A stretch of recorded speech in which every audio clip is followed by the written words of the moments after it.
네, 강남역을 지나시는 시민 여러분 안녕하세요. 네, 저희는 벌써 작년 2020년 4월 15일 총선 이후에 벌써 1년 7개월이죠. 1년 7개월 맞나? 예.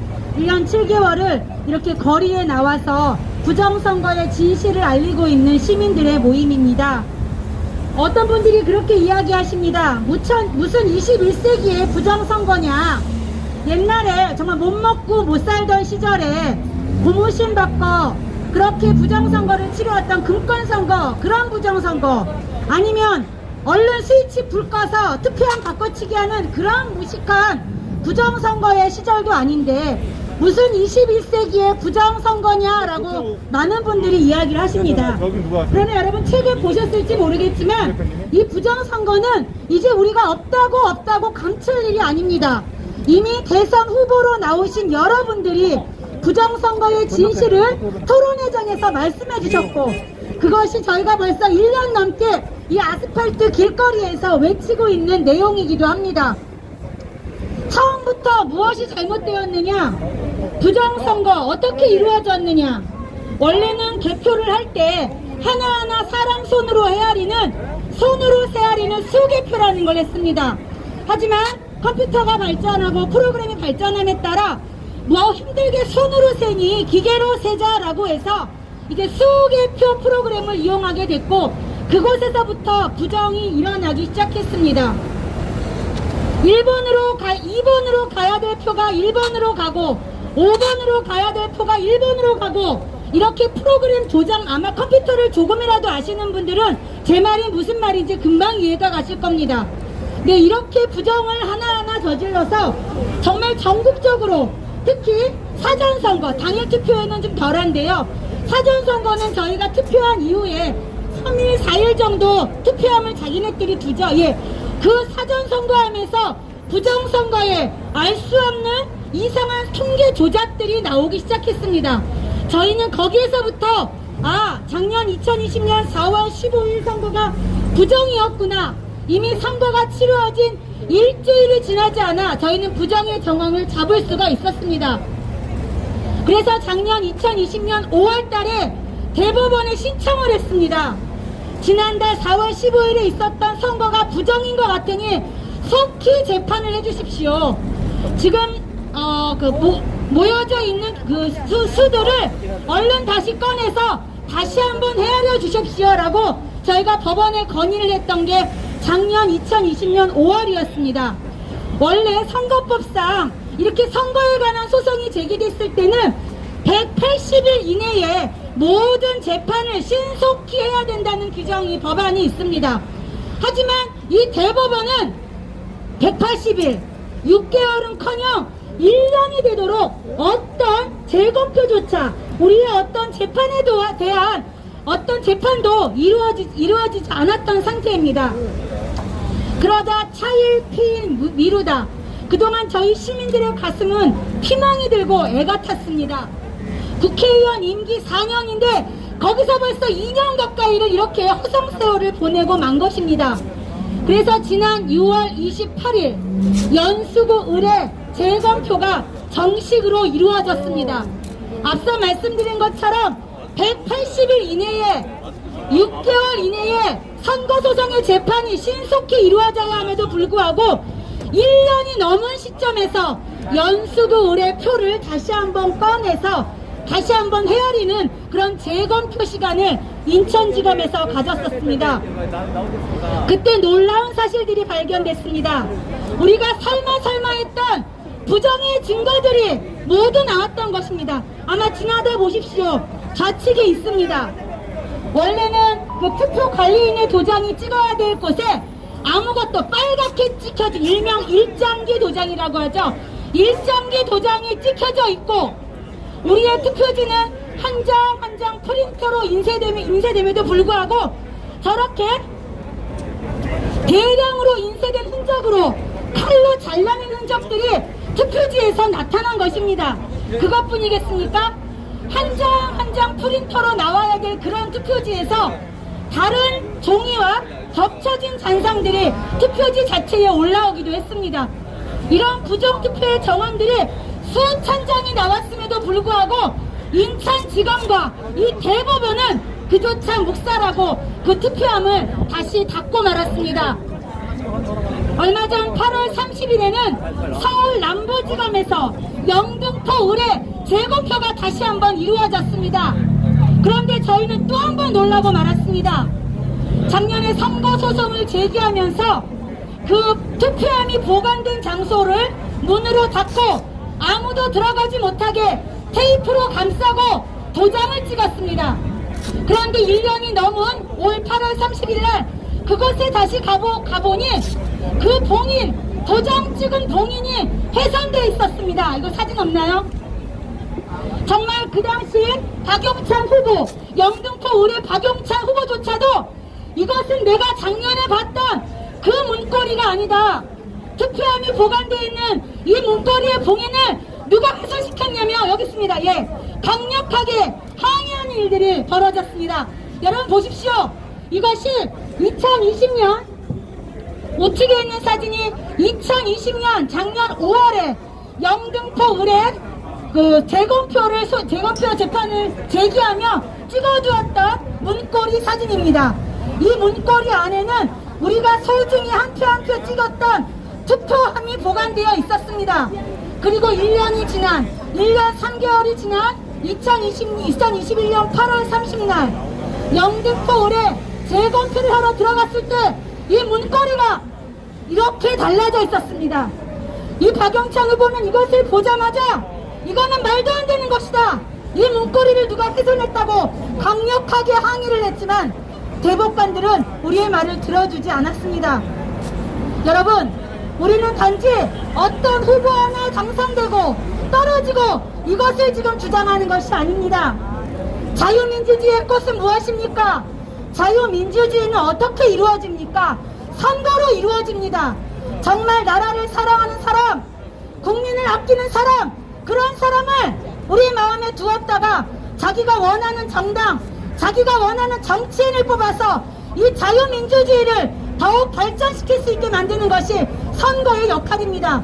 하지만 작년처럼 이렇게 선거가 내가 뽑은 사람이 되지 않고 내가 찍은 정당이 되지 않고 어떤 이 부정선거를 획책한 자들에 의해서 자기들이 원하는 사람이 당선된다면 여러분 어떠시겠습니까? 사실 저조차도 어떤 특정 정당을 지지하거나 특정 후보를 지지하는 사람이 아니었습니다. 어쩌면 저도 진보에 가까운 중도의 생각을 가지고 있는 평범한 엄마였습니다. 그러나 이들이 이렇게 부정을 획책하는 자를 보고 이 부정을 획책한 자들이 누구일까라고 생각해봤습니다. 부정선거를 통해서 가장 이득을 많이 본 자 아실 겁니다. 지금 180석 가까이 괴물 여당이 되어서 마음껏 자기들이 만들고 싶은 악법을 찍어내고 있는 자들, 그들이 부정선거를 획책한 자들이라고 저는 합리적인 의심을 할 수 있습니다. 왜냐하면 자유민주주의를 훼손하는 이렇게 부정선거를 저지르기 위해서는 어떤 커다란 이득이 있어야 되거든요. 그런데 그 부정선거를 통해 가장 이익을 많이 가져간 사람들, 그 사람이 지금 바로 집권 여당 180석을 가져간 그들인 것입니다. 그들이 180석을 가져가서 지금 어떤 짓을 하고 있습니까? 여러분 아시죠? 자영업자들이 지금 국회 앞에서 분향소를 찾았습니다. 하루에 20, 30명씩 자영업자들이 죽어나가고 있습니다. 부동산은 어떻습니까? 예전에는 내가 열심히 일한 만큼, 내가 열심히 땀 흘린 만큼 내 집을 가질 수 있는 그런 나라였습니다. 그런데 지금은요, 내 집을 가지면 적폐로 몰아버립니다. 내 집을 2채 이상 가지면 부동산 투기꾼으로 몰아버립니다. 정말 내 집을 갖고 있어도 팔지도 못하고 집을 사지도 못하고 전세도 못 들어가고 월세도 못 들어가는 이런 어처구니없는 악법들을 지금 180석을 가진 더불어민주당에서 계속적으로 만들어내고 있는 것입니다. 저는 아이를 5명을 키우는 학부모입니다. 제가 이렇게 거리로 나올 수밖에 없었던 가장 큰 이유 중에 하나가 그것도 악법 중에 하나였는데요. 사교육을 말살시키는 정책이었습니다. 사립유치원을 말살시키고 대한민국의 미래를 발전시킬 수 있는 자사고, 특목고, 외국어고를 마치 국가의 소유인 양 똑같은 프로그램을, 여러분, 사람은 자기의 능력에 따라 또 공부를 잘할 수도 있고 다른 재능이 있음에도 불구하고 공부 잘하는 아이들조차 공부할 수 없게 만드는 그런 악법들을 계속 만들어내고 있는 것이 지금 더불어민주당의 행태였습니다. 저는 그 모습을 보고 학부모로서 거리로 나올 수밖에 없었습니다. 왜 우리 아이들을 바보로 만드느냐, 왜 대한민국을 하향 평준화 교육으로 만드느냐, 이러한 악법을 찍어낸 자들이 누구냐? 제가 앞서 계속 말씀드렸던 것처럼 180석을 가진 괴물 여당 더불어민주당이었습니다. 그들이 어떻게 그 자리를 꿰찼나 봤더니 바로 이런 부정의 정황들을 통해서, 이 부정의 과정들을 통해서 국회에 들어갔다는 합리적인 의심이 여기저기서 지금 나오고 있는 것입니다. 대한민국을 사랑하시는 국민 여러분, 이곳에 나온 저희들은 특별한 사람들이 아닙니다. 부정선거의 진실을 아는, 정말 이 진실을 알리고 싶은 그런 간절한 마음으로 이곳에 나온 사람들입니다. 이곳에 보면은 젊은 아빠도 있습니다. 어린아이 3살짜리 아이를 데리고 주말마다 이곳에 나와서 전단지를 돌리며 부정선거의 진실을 알리고 있습니다. 또 전 MBC 앵커였고 전 국회의원이었던 민경우 의원님도 이 자리에 나와 계십니다. 또 강단에서 학생들을 가르치는 교수님들도 이곳에 나와 계시고, 법원에서 열심히 법적 추정을 벌이는 변호사님들도 이곳에 나와 계십니다. 어떤 분은 CEO도 있고요. 본인은 공무원 신분이기 때문에 신분을 감추고 나오시는 분들도 계십니다.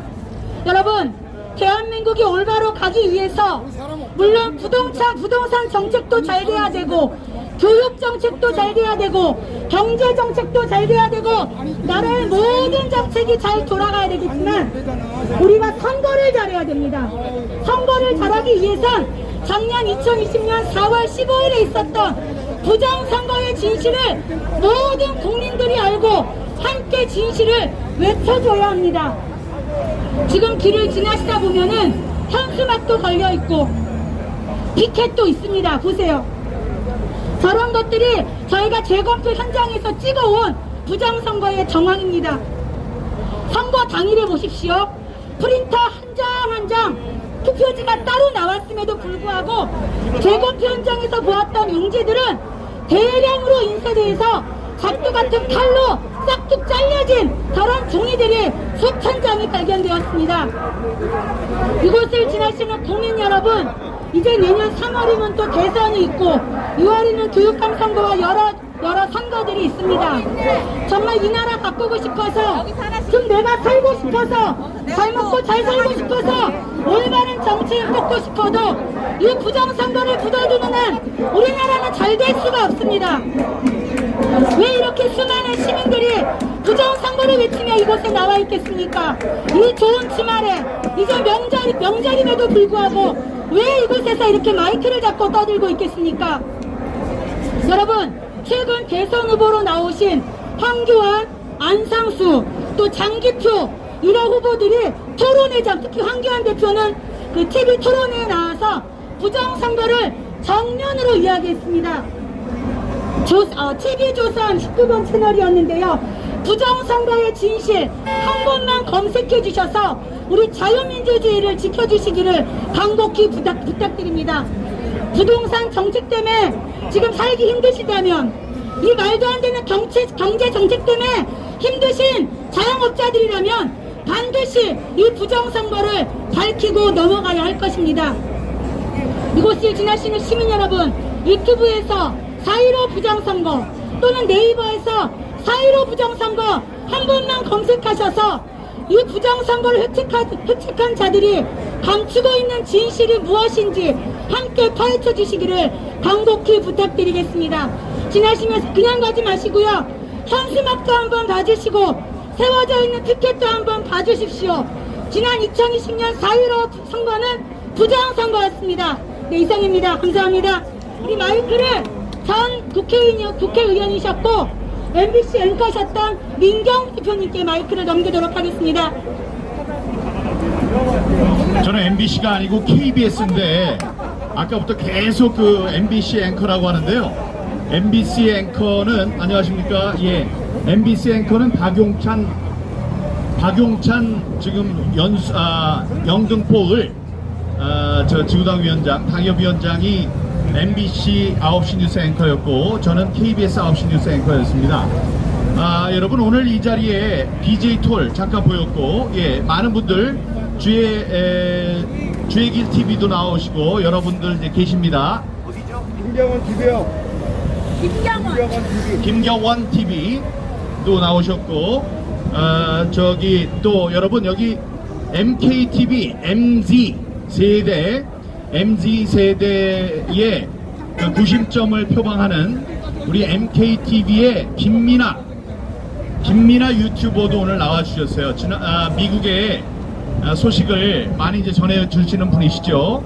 근데 이제 지난번에 미국에 갔다가 이제 오셔서 우리 같이 식사도 하고 그러면서, 식사는 못했구나, 차를 마시면서 그때 한번 나와보시라 했더니 오늘 MZ 세대의 그 대표, 지금 다들 인기가 많으시네. 서로 사진을 찍으려고 그러시는데, 악수도 하시고 그러는데 저분이 김민아 씨세요. 김민아 씨, 미국의 소식을 전하는 유튜버.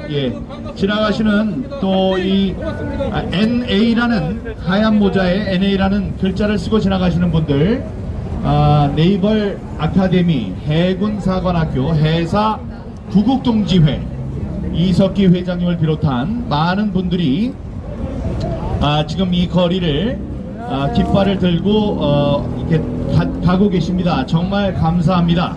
또 ROTC 애국동지회 분들도 이제 나오실 거고, 지금 돌고 계시는 걸 알고 있고요. 엄지척 감사합니다. 세상이 지금 많이 바뀌고 있습니다. 엄지척 감사합니다. 군과 검찰, 경찰은 빨갱이 문재인을 체포하라라고 써주셨어요. 예, 감사합니다. 네, 고영주 변호사가 문재인 대통령을 공산주의자라고 얘기했다는 것 때문에 조사를 받고 험한 일을 당했었는데, 거기에 대한 대법원의 판결이 나왔습니다. 그건 그 이야기에 문제가 없다는 취지로 지금 이야기가 나왔기 때문에 여러분들 얘기하셔도 돼요. 표현의 자유가 있는 것이니까요. 네, 여러분, 이번 주, 지난주는 굉장히 우리에게는 뜻깊은 주였습니다. 왜냐하면 공중파는 아니더라도 종편이더라도 종편에서 부정선거의 증거가 되는 이 같은 증거물들이 방송이 됐습니다. 이것이 바로 우리가 기도하고 꿈꿔왔던 일이었습니다. 우리가 아무리 여기서 얘기를 해도 지나가시는 분들이 귀를 기울여 주지 않을 수도 있고, 귀를 기울이더라도 한계가 있었어요. 그러나 우리가 정말 원했던 대로 대통령 선거에 나오시는 후보들이 한 말씀을 하신다면 그 말씀을 보다 많은 사람들이 들을 수 있을 것이다. 지금 여기에 훌륭한 유튜버들이 계십니다만은 종편 혹은 주류 언론 이런 사람들이 거기 좀 조용해 주세요.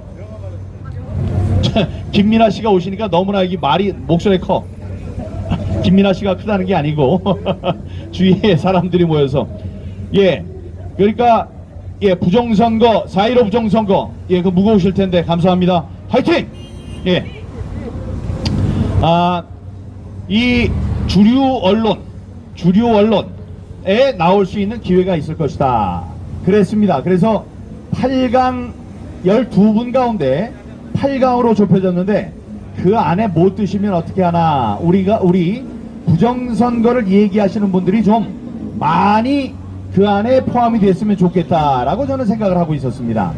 그런데 애석하게도 장기표 후보께서 그 커트라인을 통과하지 못하셨어요. 장기표 후보께서는 기자회견을 통해서도 부정선거가 있다는 사실을 말씀을 해주셨던 정말로 훌륭한 지도자신데, 그분이 커트라인으로 나가셨고 나머지 세 분은 커트라인을 통과하셨습니다. 그래서 들어오셨어요. 근데 그분이 이제 황교안 후보께서 8명을 대상으로 한 8명이 참가하는 토론회에 참석하셨습니다. TV 조선에서 주최를 하는 토론회에 참석해서 여기 나오는 이 인주들, 또 일장기 투표용지, 배춧잎 투표용지 등 그 한 장 한 장 만들어 오신 판넬을 보여주면서 이런 증거들이 나왔습니다. 이 증거에 대해서 어떻게 생각하십니까? 라고 물었습니다. 감격스러운, 정말 감동스러운 장면이었습니다. 그때 윤석열 후보는 네, 제가 한번 검토하겠습니다. 저는 지난 4.15 때 나왔던 이상한 통계들에 대해서는 잘 알고 있었습니다. 그러나 근자에 연세대 화이팅! 네, 화이팅! 예, 연세대 친구, 예, ROTC 친구들 지나갑니다. 학사장교 친구들도 지나가고요. 화이팅! 감사합니다. 오셨네요. 감사합니다. 예. 예, 지난번에 있었던 이상한 통계에 대해서는 잘 알고 있었다. 그러나 최근에는 대통령 후보가 돼서 바쁘게 돌아다니느라고 6.28 재검표 때 나온 증거에 대해서는 잘 알지 못했다. 잘 살펴보겠다. 이런 고마운 말씀을 해주셨습니다. 안타까운 것도 있었어요. 당신 근데 그 말 중에 자기가 검찰 초홍장을 할 때 여기에 대해서 알고 있었으나 그때 사람들이 공소를 제기하고 재판을 이제 제기를 하고 거기에 뭐 재판 결과가 나오고 그랬으면 좋았을 텐데 뭐 저 공소를 제기한 사람도 없고 이렇게 얘기를 해요. 나는 그 얘기는 실수라고 생각합니다. 분명히 제가 저 대법원의 재판에 대해서 재판을 하고 있는 상황이었고 그때 도움이 필요한 상황이었거든요. 그래서 17건의 고소 고발을 검찰에 했습니다. 그 대검찰청에 고소 고발장을 제출했죠. 그런데 그 고소 고발장을 전부 다 이성윤이 지검장으로 있던 중앙지검에 넘겨버리는 바람에 이유 없다고 그래서 기각이 됐어요. 그러니까 검찰에서 지금 얘기하는 거는 윤석열 후보가 얘기하는 거는 대검에서 할 수 있는 일이 없었다. 검찰이 할 수 있는 일이 없었다. 다만 대법관이 어떤 판단을 하는지를 기다려볼 수밖에 없었다. 이런 말이 되거든요. 그럼 검찰은 뭐하러 필요로 한 겁니까? 다음에 대법원은 대법원대로 자기가 할 일을 하고 있었나요? 6개월 안에 다 맞춰야 되는 것을 17개월이 지난 지금까지도 아직 끝내지 못하고 있는 것 아닙니까? 이런 상황에서 검찰이 할 수 있는 일이 없었다라고 얘기하는 것은 실언이라고 생각하겠습니다. 자, 다음에 이쪽 원희룡 의원은 어땠나요? 원희룡 지사는 뭐라고 했냐면 황교안 후보에게 묻지도 않았는데 자기가 물었어요. 질문권을 얻어서 뭐라고 그랬냐? 아니, 부정선거는 이 의혹에 불과하고 음모론인데 그것을 이야기를 하면 야권 분열책에 넘어가는 것이다. 여러분 혹시 마음속에 원희룡 후보에 대한 요만큼의 사랑을 갖고 있었다면 지금부터 버리시기 바랍니다. 원희룡 후보는 저의 친구예요. 제가 82학번 같은 친구입니다. 다음에 그 양천구에 제가 목동에 살았기 때문에 제 지역구의 국회의원이었어요. 제가 정치부 기자를 할 때.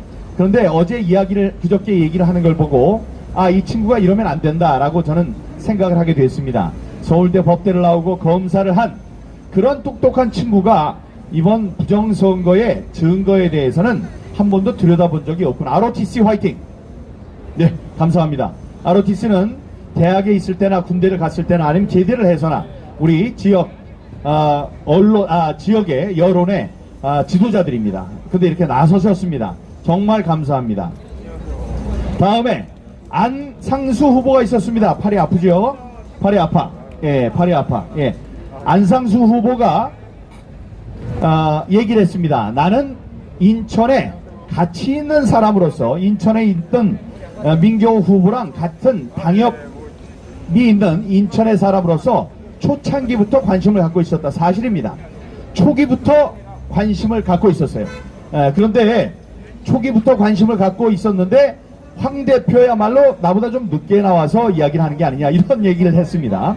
그러니까 안상수 후보도 얘기해 주셨고 황 후보 그다음에 윤 후보 이 정도는 지금 저희들을 이제 도와주시는 이야기를 하고 있고 그게 공중파는 아니지만 종편을 통해서 방송이 됐습니다. 앞으로도 많은 토론회가 기다리고 있습니다. 토론회가 많이 기다리고 있기 때문에 앞으로도 부정선거가 여러분들에게 노출될 기회가 아주 많이 있다, 이런 말씀을 드립니다. 그 시작이 지난주에 그 좋은 움직임이 이제 시작이 됐다는 말씀을 드리겠습니다. 여러분, 어제 그제 감찰리 화이팅. 어제 그제 저는 어저께입니다. 어제 참 신기한 일을 당했는데, 여기 또 저기 열심히 일하시는 젊은 경찰들을 제가 자극하는 일이 아닐까 걱정이 됩니다만, 어제 검찰에서 저한테 삐리릭 하고 문자가 왔어요. 집에 있는데 그 문자를 봤더니 지금 모욕죄와 관련해 조사를 받고 있었던 그 사건은 이 증거가 부족해서 무혐의 처리가 됐습니다 라고 알려주는 그런 문자가 왔습니다. 그래서 매우 감사한 일이다.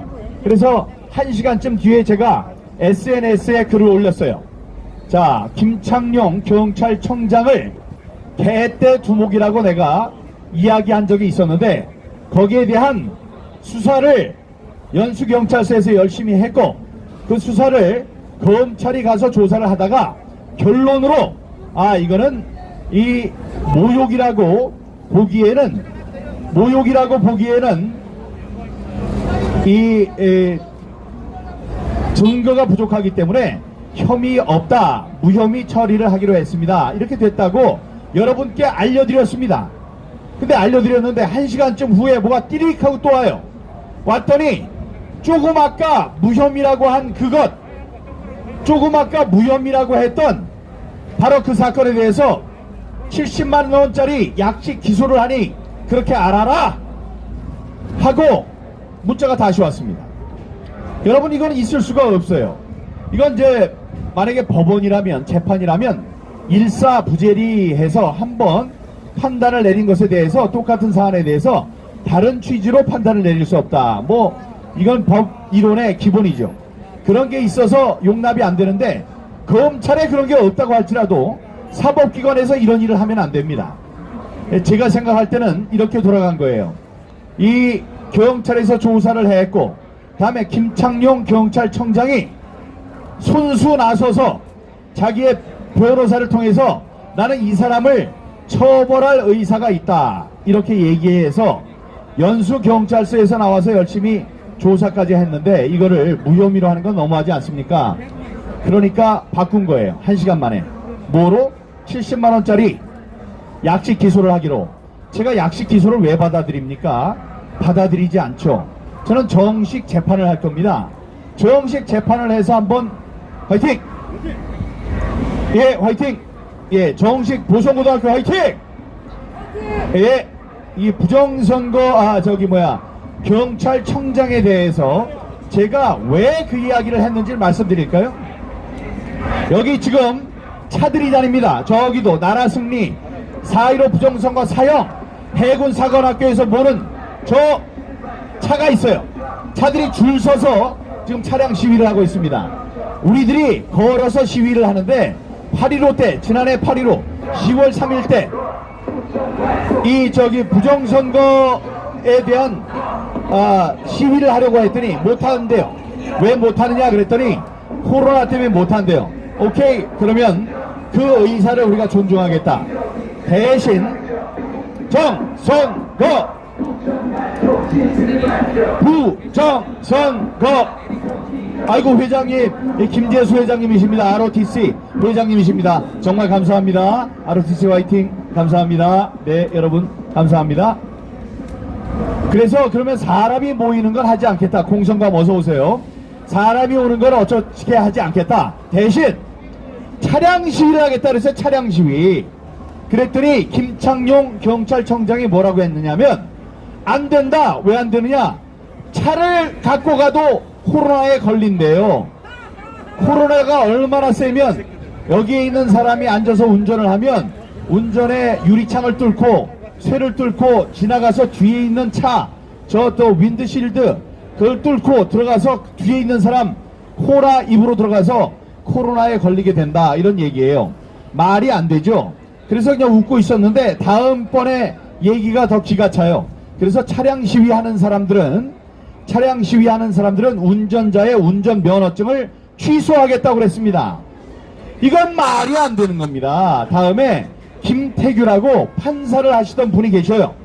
페이스북 친구 패친이 뭐라고 그러셨느냐, 패친은 뭐라고 그랬냐면 이거는 판사로 볼 때 그 운전면허를 취소할 수 있는 근거가 없습니다 라고 얘기를 했습니다. 그래서 제가 페이스북에 쓴 거예요. 뭐라고 썼느냐, 이런 얘기를 한다면 이거는 국민들의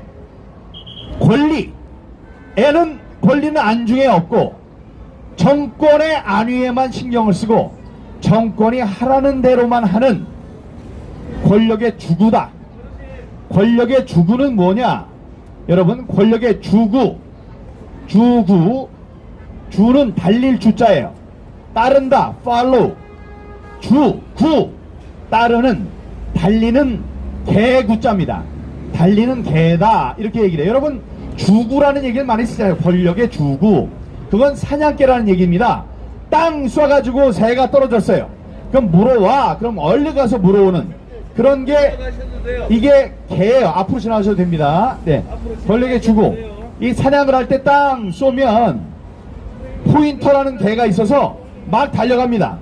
그래서 포인트를 해요. 거기서 딱 꼬리를 세우고 여기에 당신이 쏘아서 떨어뜨린 새가 있습니다 하고 포인트 지적을 하고 있어요. 그럼 리트리버 이런 것들이 가서 그걸 물어오는 겁니다. 이제 그렇게 서로 역할을 나눠서 하는 사냥개들이 있어요. 그게 주구예요. 주구라는 표현은 그냥 늘상 쓰는, 좀 뭐 좋은 얘기는 아니지만 쓰는 표현입니다. 그래서 제가 그렇게 쓴 거예요. 권력의 주구다. 당신 경찰청장이 그러면 밑에 있는 경찰들을 전부 다 사냥개로 만드는 일이다. 그래서 주구의 앞잡이가 되는 것이다. 그거를 한글로 풀어서 썼습니다. 그러면 경찰들을 개떼로 만드는 일이다. 개떼 두목이 되는 거다. 이렇게 얘기를 했습니다. 그랬더니 저를 모욕죄로 시민단체의 대표라는 사람이 저를 명예훼손죄로 고발을 한 거예요. 고발을 했으면 오케이, 이런 것이 받아들이는 입장에서는 기분이 나빴나 보다 우리 이렇게 생각할 수 있습니다. 그런데 바로 김창룡 경찰청장이 나도 이 사람을 처벌할 의사가 있다라고 얘기를 한 겁니다. 여러분, 저도 국회의원 일하고 청와대 대변인 하고 하면서 욕을 평생 먹을 욕을 먹었어요. 당 대변인을 하고, 청와대 대변인 하고 당 원내 대변인 하면서 평생 먹을 욕을 먹었어요. 속이 아프죠. 하지만 그 사람들을 고발하는 일, 그런 금도를 넘지는 않았습니다. 그런 선을 넘지는 않았어요. 근데 그거를 별을 4개씩이나 단 치안총감 경찰청장이 그렇게 합니까? 그래서 그게 무혐의가 나오니까 얘기를 해서 자, 이 사람을 그래도 70만원의 약식 기소라도 해야지. 약식 기소 다 하시라고 저는 어떻게 하느냐, 정식 재판을 하겠다고요. 그래서 한번 겨뤄봅시다. 누가 잘못되는지. 그런 일이 있었습니다. 제가 더 얘기를 할 텐데 저 말고 여기 교수님이 어디 가셨나? 기다리다 가셨구나. 저 건너로. 어디에 계셔요? 맹 교수님.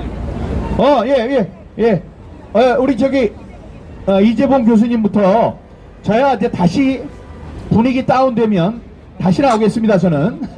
근데 여기 오랫동안 기다리시지 말게 말씀하시고 또 저기 건너가서 저 도태호 변호사 있는 곳에 또 말씀하시도록 이재봉 교수님, 다음에 맹주성 교수님, 이런 순서로. 다음에 이따 이은혜 교수님이 오시면 이은혜 교수님도 하시고, 또 젊은이들, 천창용 지사 나오셨네요. 예, 천창용 우리 저 투사가 나왔습니다.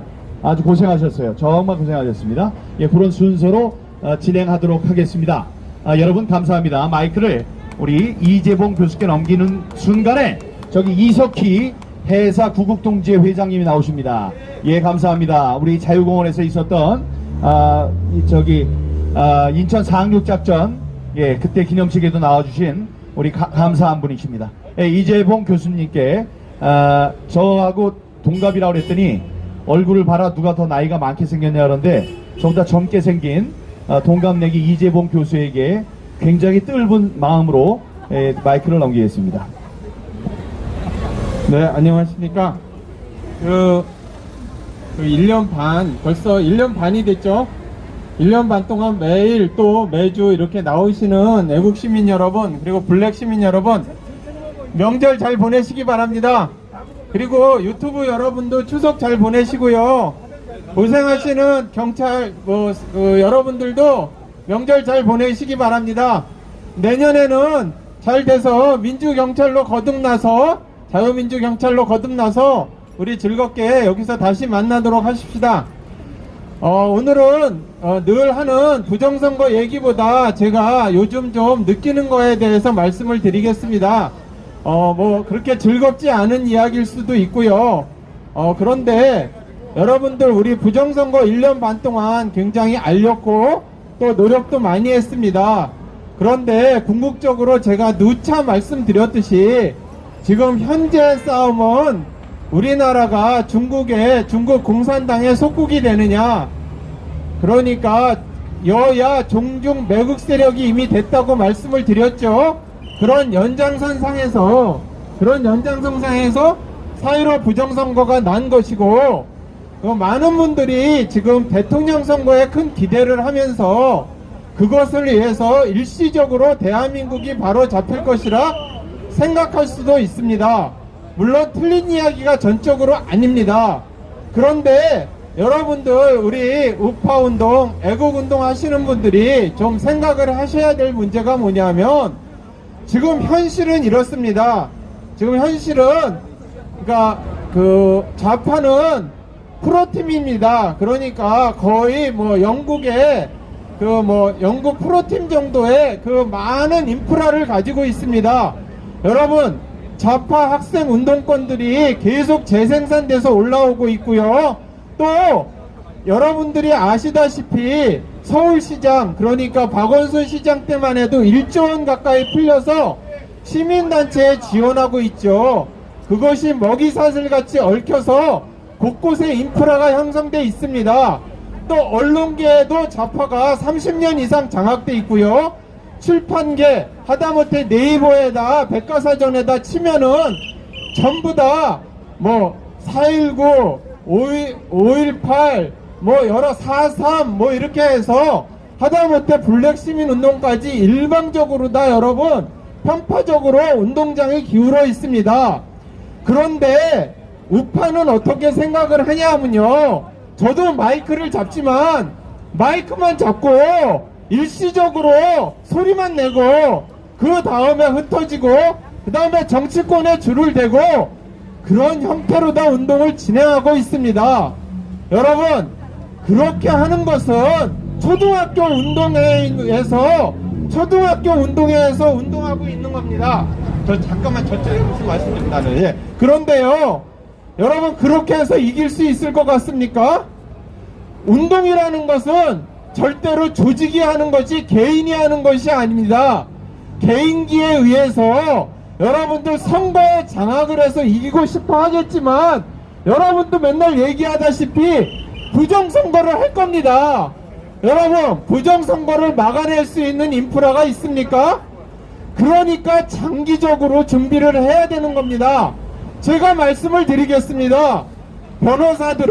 애국 변호사들은 여러분 좌파에서 하는 민병과 같이 우파운동을 하다 억울한 일을 당한 사람이 있으면 무료 변론을 해주고 철저하게 도와주어야 하는 겁니다. 정치권에 줄을 대고 공천을 받으려는 것이 우선돼서는 아니 되는 겁니다. 여러분, 교수들은 어떻게 해야 되냐면요, 책을 쓰고 서점에 나가보고 네이버 검색을 해서 얼마나 우리나라가 좌파 사상에 물들어 있는지 그걸 보아야 하는 겁니다. 여러분, 그리고 유튜브는 무엇을 해야 되느냐 하면 수익사업도 좋고 조회수도 좋지만은요, 기울어진 운동장에서 과연 대한민국의 지금 주적이 누구인가, 여러분, 중국 공산당이 우리나라의 주적입니다.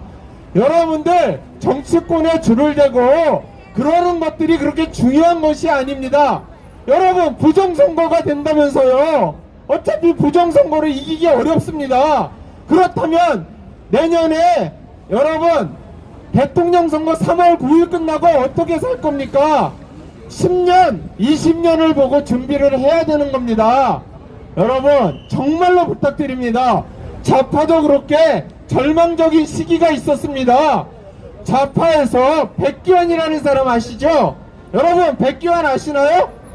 예, 백기환이라는 사람 두루마기를 입고 나오고 나와서 혐오감을 주면서 말도 안 되는 소리를 빽빽 해댄 적이 있었습니다. 불과 한 3, 40년 전에. 그리고 여러분, 공옥진이라는 사람이 있습니다. 병신춤을 추면서 광화문에서 돗자리를 깔아놓고 병신춤을 추는 사람이 있었습니다. 그것을 보면서 젊은이들이 아주 혐오감을 느끼면서 지나가는 그런 시절이 있었습니다. 좌파도. 여러분, 그들은 그 이후에 각성을 해서요, 운동권에서 학습을 하고, 그리고 여러분, 민노당을 장악을 해서, 주사파가 민노당을 장악해서 제도권에 들어갔고요. 그 사람들이 다시 성장을 해서 지금 민주당을 장악한 겁니다.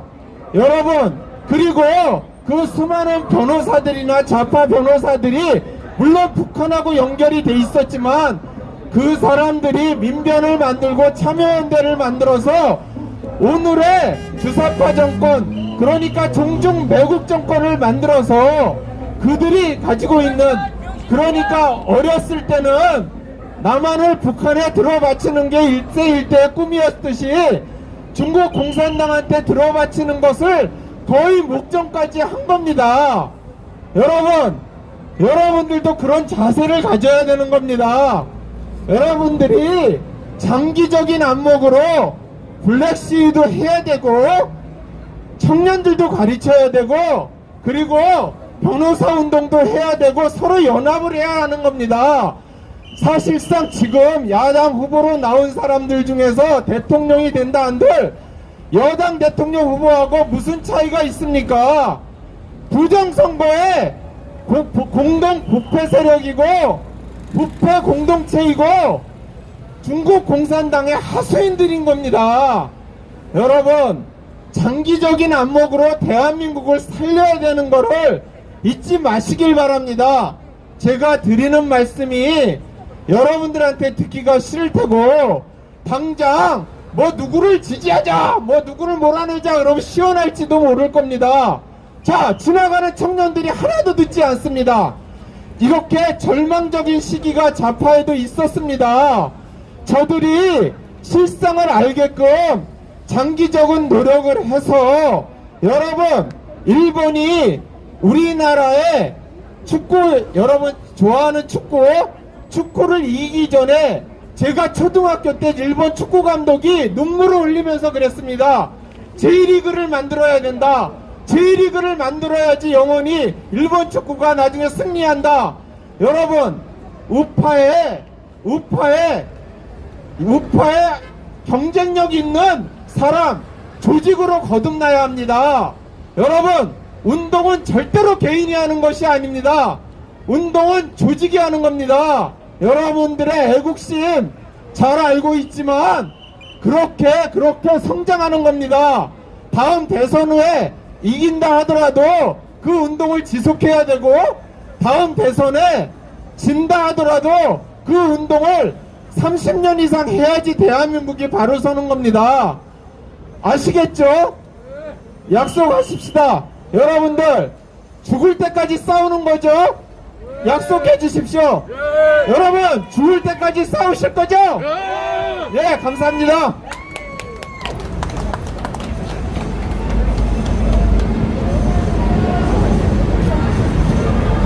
네, 안녕하십니까. 이거 보십시오, 이거. 제가 이제 원래 아무 데서나 길바닥에서도 이렇게 머리만 대면은 바로 잠이 들었던 사람이거든요. 근데 요즘은 불면증에 걸렸는지 잠이 안 와요. 화가 치밀어서 잠이 안 옵니다.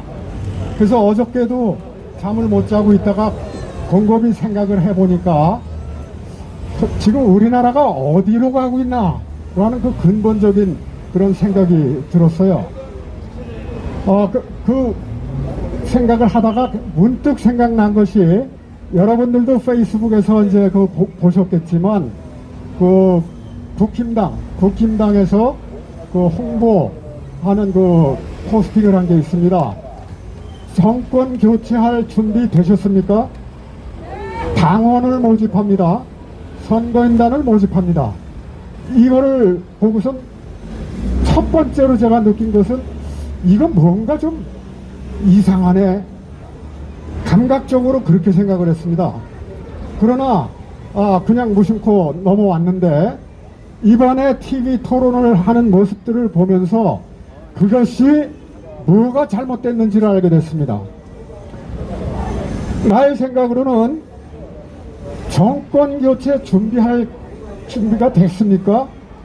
이것은 현재 우리 국민들이 당에 물어볼 사안이지 당이 국민들한테 이야기할 사안이 아니라는 걸 갖다가 깨달았습니다. 그것은 여러분들도 TV 토론에서 보셔서 알고 있을 거예요. 그런 느낌을 가질 수 있을 거예요. 그러면은 4.15 부정선거가 일어난 경위, 그리고 부정선거가 가지고 있는 의미, 이거에 대해서 좀 말씀을 오늘은 좀 드리고자 합니다. 여러분들 기억하시겠지만 지난주에도 말씀드렸습니다. 지난 대선 때 현재 여당이지만 야당 더불어민주당의 대표가 이해찬 대표였죠. 근데 이해찬 대표가 두 가지 무시무시한 얘기를 했어요. 여러분들은 그냥 간과하고 넘어갔을지 모르겠습니다. 그 첫 번째는 정권을 잡아서 영원히 내놓지 않겠다, 이 말을 했습니다.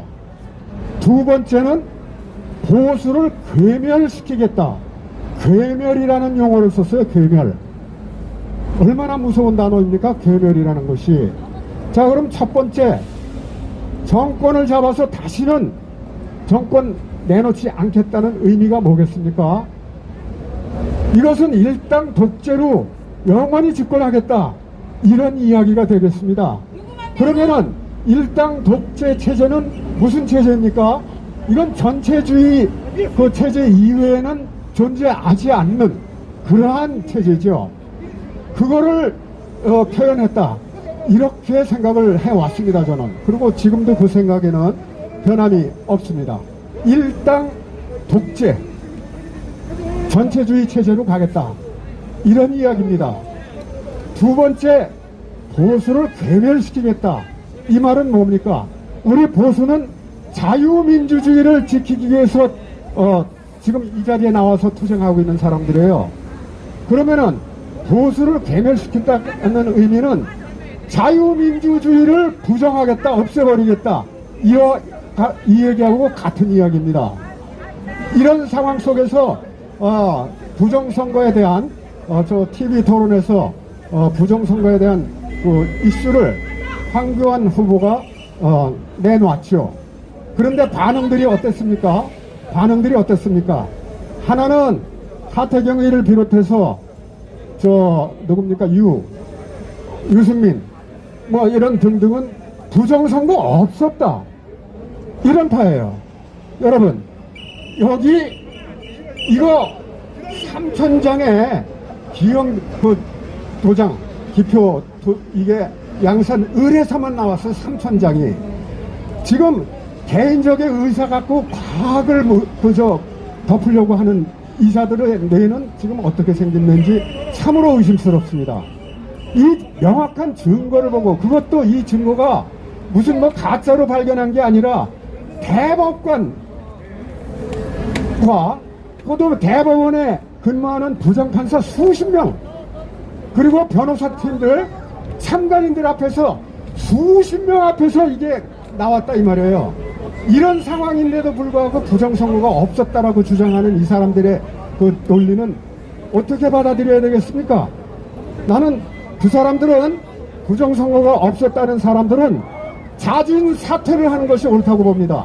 대한민국의 자유민주주의를 위해서 자진 사퇴를 하는 것이 옳다고 봅니다.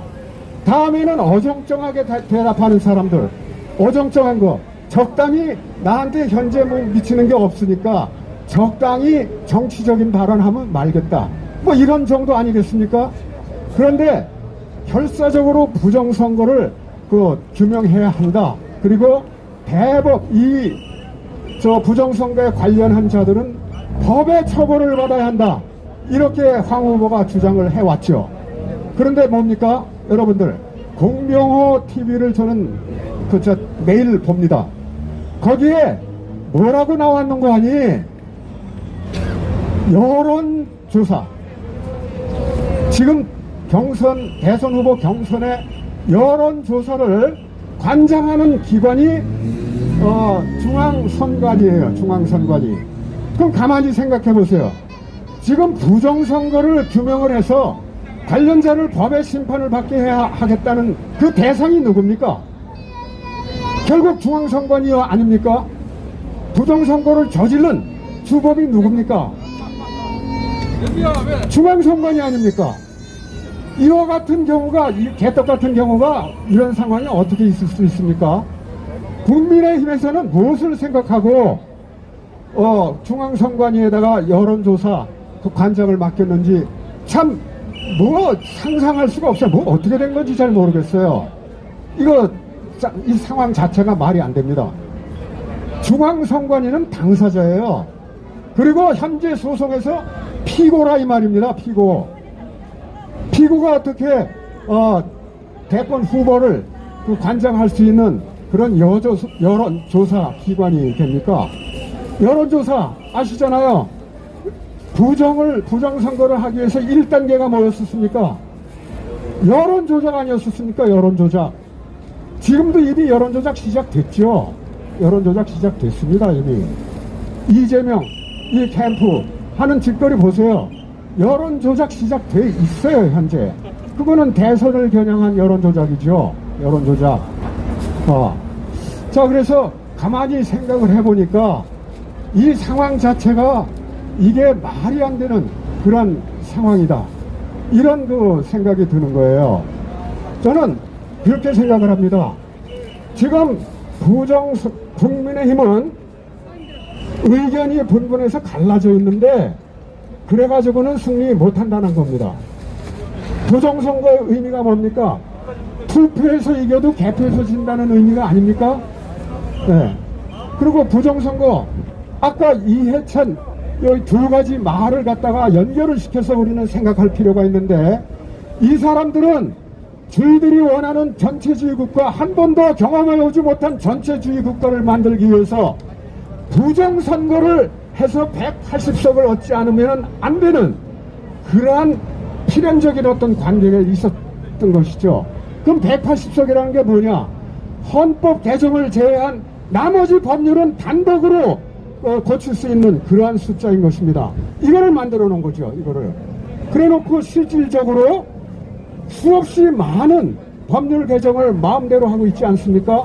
아까 우리 김수진 대표께서 말씀하셨지만 여러 가지 그 법률에 대한 국민 탄압 이거에 대한 얘기를 했죠. 이미 널리 알려져 있는 사실이죠. 자, 그렇다면은 부정선거가 갖고 있는 무게는 뭡니까? 무게는 이것이 정당과 정당 간의 정치 권력을 바꾸겠다 이런 정도 수준입니까? 그거는 우리 대한민국의 정치성인 자유민주주의 정치성을 건드리지 않는 법인 내에서 할 수 있는 이야기죠. 그렇다면은 저도 이 자리에 서지 않습니다. 정권은 뒤바뀔 수도 있는 것이고 뭐 그런 거 아닙니까? 근데 이번에 4.15 부정선거는 그 무게가 아니다 이 말이에요.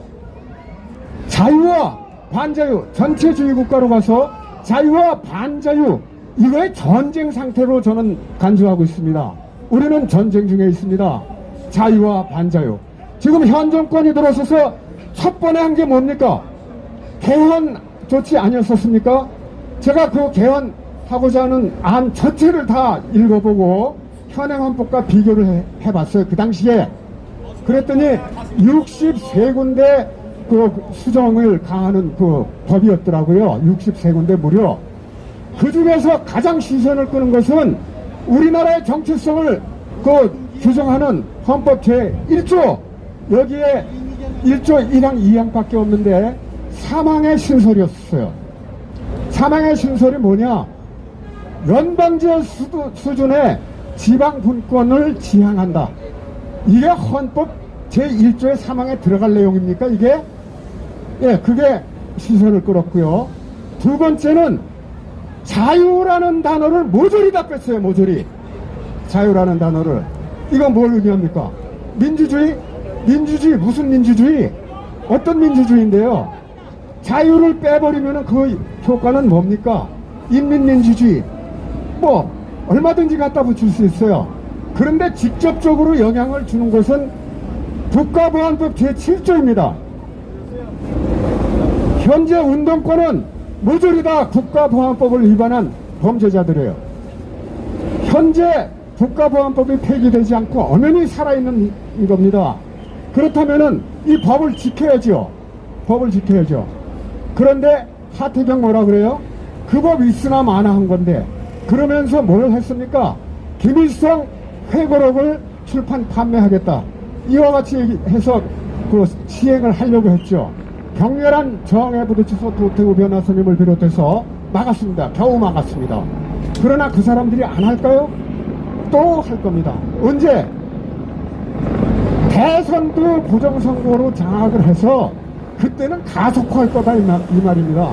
현재 우리가 와 있는 상황은 어디까지 와 있습니까?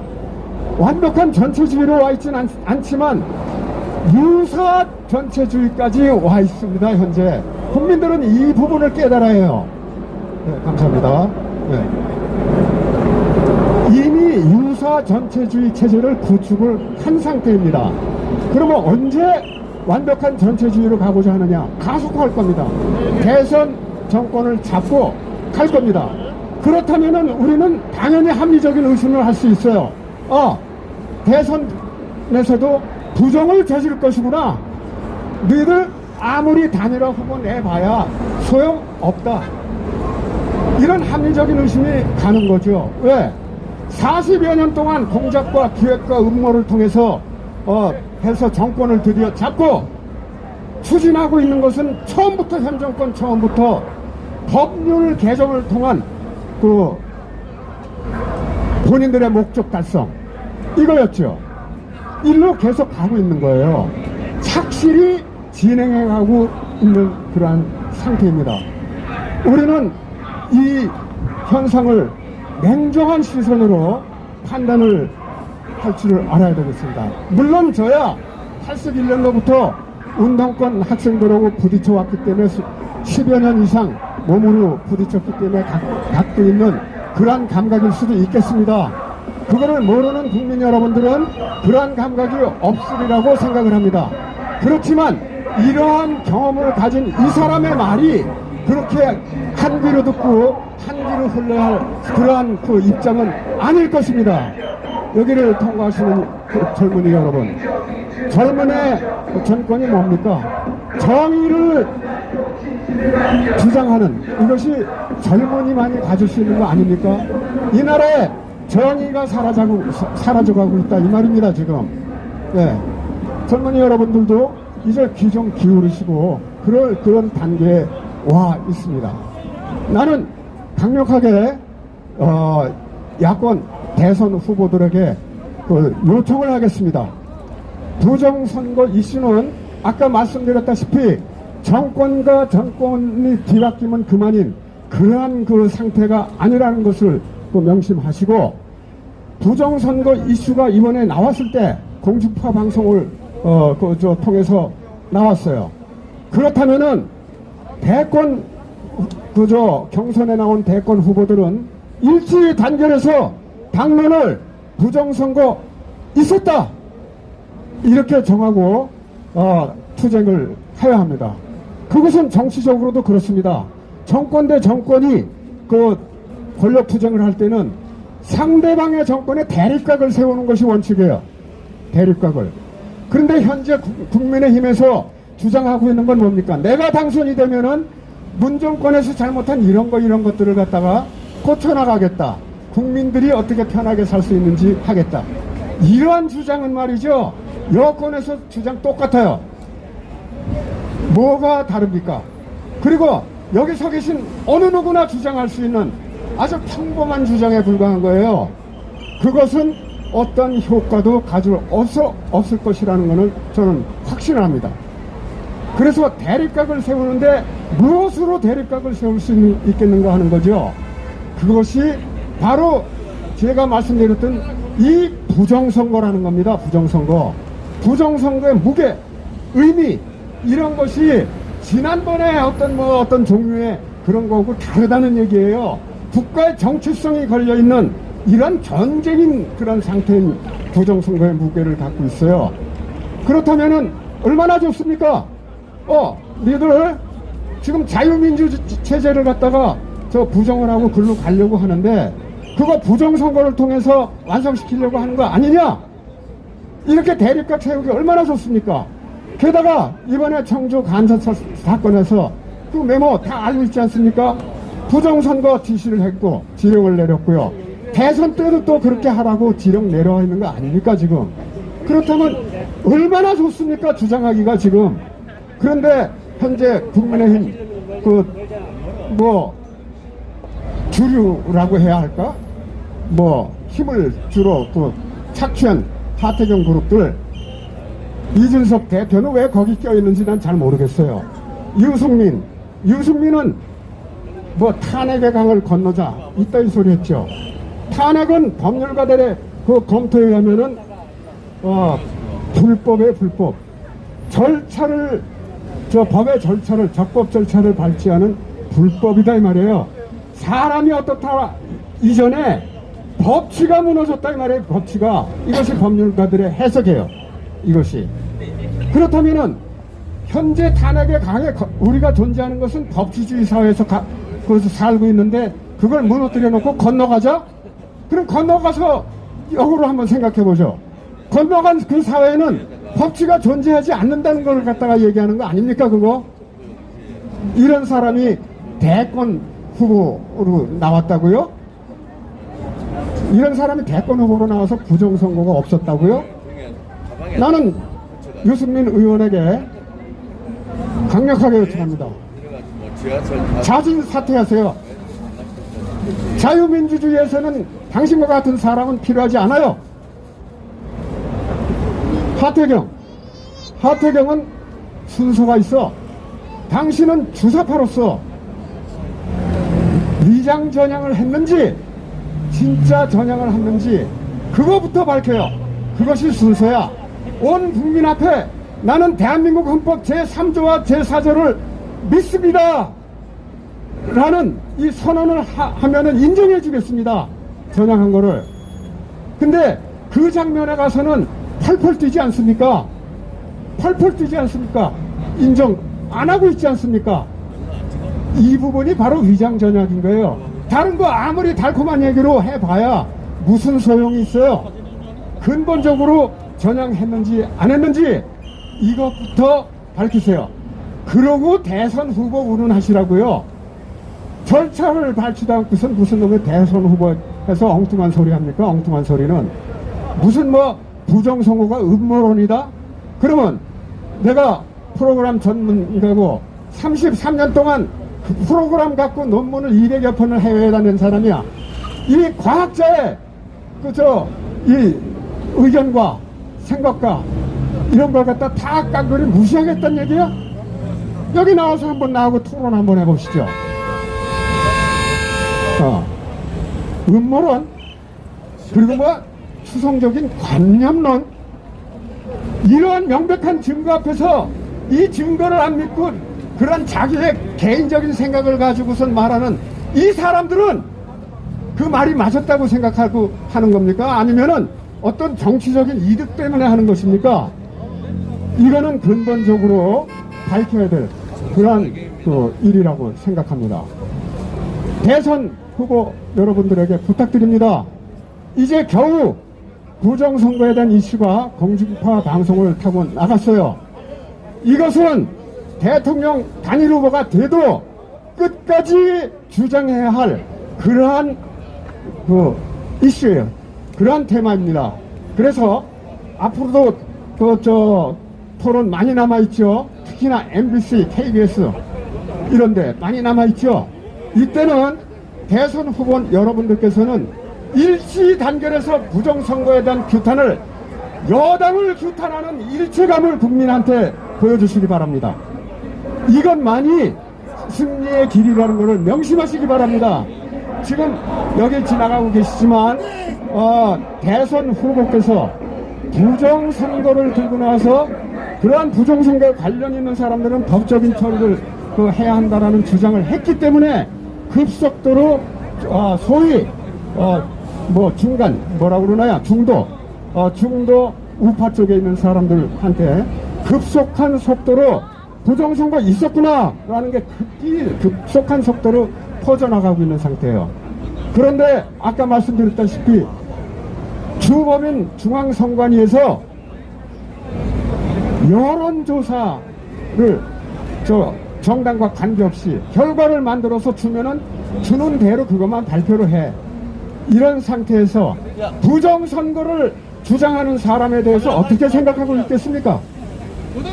어떻게 생각하고 있겠습니까? 어느 순간인가 이 사람들은 또 조작을 해서 여론조사 조작을 해서 발표할 때 뻔해요. 너무 뻔합니다. 너무 뻔해요. 그렇다면은 저는 이렇게 생각을 하는 거예요. 현재 대권 주자들에 나와 있는 사람들, 박근혜 대통령 불법 탄핵에 대해서 자유를 볼 수 있는 사람 아무도 없어요. 아무도 없습니다. 이거를 해결할 수 있는 첫 번째 단계가 부정선거 규명에서 법적으로 범죄 행위를 한 사람들은 처벌하는 것, 이것이 첫 번째 단계일 것입니다. 그 다음번에 우리 여기에 나와서 투쟁하는 여러분들은 그 다음번에 누가 만일에 대통령이 야당에서 됐다 하더라도 우리는 불법 탄핵을 한 거에 대한 투쟁을 또 해야 할 것입니다. 첩첩산중이라고 생각을 합니다. 자, 그러나 저러나 우선 첫 번째 단계인 부정선거 규명, 이것이 우리한테 당면한 현안이에요. 이런 이슈 저런 이슈 많이 만들어서 얘기할 수 있어요. 지금 누구나 다 그렇게 생각하고 있을 것입니다. 그러나 우리는 선별을 해서 하나에 집중할 필요가 있다는 얘기죠. 너무나 무거운 거기 때문에 이것은 바로 부정선거 규명입니다. 부정선거 규명. 자, 그래서 4강 안에 들어가는 어떤 후보들이 있다 하더라도 그분들에게 요청을 합니다. 끝까지 부정선거에 대한 이슈 불씨를 살려주시기를 당부드립니다.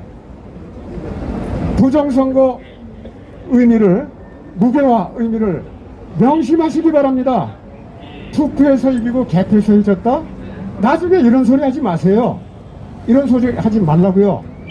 이렇게 많은 애국자들이 충고를 할 때 귀담아 들으시라고요. 귀담아 들으셔.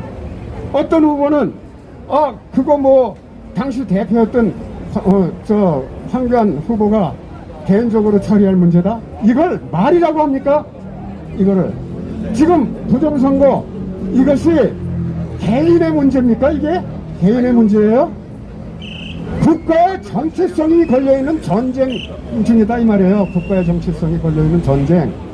그런데 어떻게 그렇게 얘기할 수 있는지 참 너무 답답하고 화가 너무 치밀어요. 솔직히 말씀드려서 강력하게 당부합니다. 누가 4강 안에 들어가든 부정선거 규명 이거 일시 단결해서 지속된 여당과 치열한 싸움을 해주시기 바랍니다. 이건 많이 여러분들의 승리의 길이에요. 승리도 그렇습니다. 승리요. 제가 4.15 선거 컴퓨터로 계산해서 50명 가까이 되는 사람이 뒤바뀐 거를 숫자적으로 시뮬레이션에서 발표하지 않았습니까? 이거 발표하지 않았습니까? 만일에 이 부정선거 범위를 벗어나고 싶다면은 여론이 끝까지 지켜줘야 하는 것인데 그 범위가 20% 이상 차이를 내면은 부정선거 불가능한 수치예요. 20% 이상. 15% 부정까지가 막시멈치로 이렇게 생각을 계산 결과 하게 됐습니다. 그런데 공교롭고 아닙니다. 4.15 부정선거 때 뒤집힌 곳, 이것의 퍼센테이지를 한번 보시죠. 14% 근방에서 왔다 갔다 하지 않았습니까? 이 사람들은 막시멈치를 가지고 부정을 저질렀어요. 막시멈치를 가지고. 그러면은 어떻게 막시멈인지 아느냐? 이거는 서울시 보궐선거 이거 통계를 분석해보면 나오죠. 오세훈 후보가 무려 26.6% 앞서고 있었어요. 이거는 뒤집기 도저히 불가능한 그러한 수치거든요. 그러면은 여당에서 부정이 없었느냐? 제가 계산을 해보니까 7% 부정했네요. 격차를 좁히는 것만 했다 이 말이에요. 이것이 증명하는 겁니다.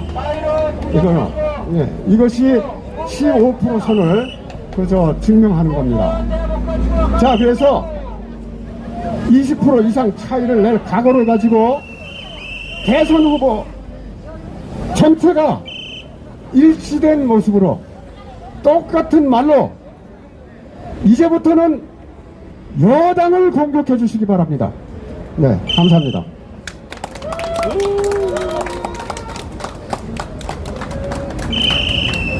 네, 감사합니다. 지금 맹주성 교수님께서 오랜 동안 정말 연설을 정말 해주셨습니다. 열심히 해주셨어요. 맹 교수님이 해주신 말씀 중에 4강에 누가 오르든지 부정선거에 대해서 좀 신경을 써달라 이런 말씀 하셨는데 그것도 좋은 방법입니다만은 저는 부정선거를 분명히 알고 있는 분이 4강도 되고 지나가셔도 됩니다. 지나가셔도 돼요.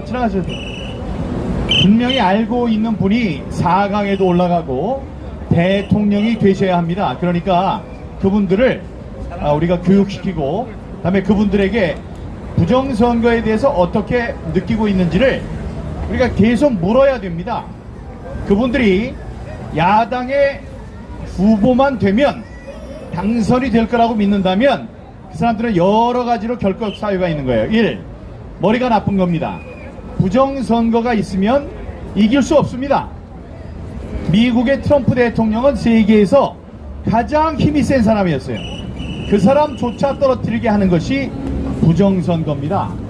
그러니까 부정선거가 있으면 당선될 수 없다. 이런 절박함을 갖고 그분들이 선거에 임할 수 있도록 선거 전에 부정선거에 대한 생각을 가질 수 있도록 저희들이 촉구를 하고 또 관철도 시켜야 한다고 생각합니다.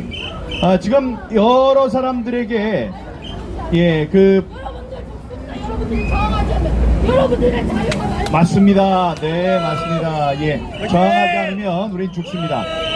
지금 여러분들의 이 통행을 어렵게 하고 다음에 우리한테 1인 시위밖에 할 수 없다고 하는 이유가 바로 코로나 바이러스입니다. 코로나.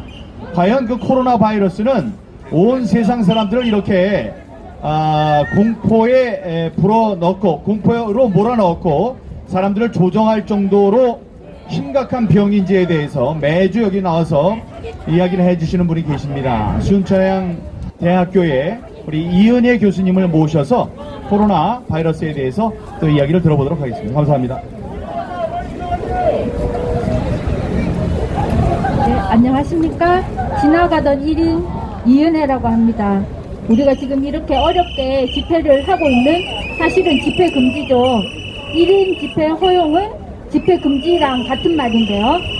이런 어려운 상황을 맞이하게 된 것이 코로나 때문입니다. 그러면 과연 이렇게 야외 집회를 금지해야 될 정도로 코로나19가 심각하고 위험한 병인지에 대해서 간단히 말씀드리겠습니다. 지난주 기준으로요, 주간 평균 15만 건을 검사해서 확진자가 1,789명이 나왔습니다. 그래서 양성률은 1.2% 정도입니다. 그런데 확진자는 약 1,800명이 나왔지만 위중증은 누적해서 360명이고 돌아가신 분은 5명, 주간 평균 5명 정도입니다.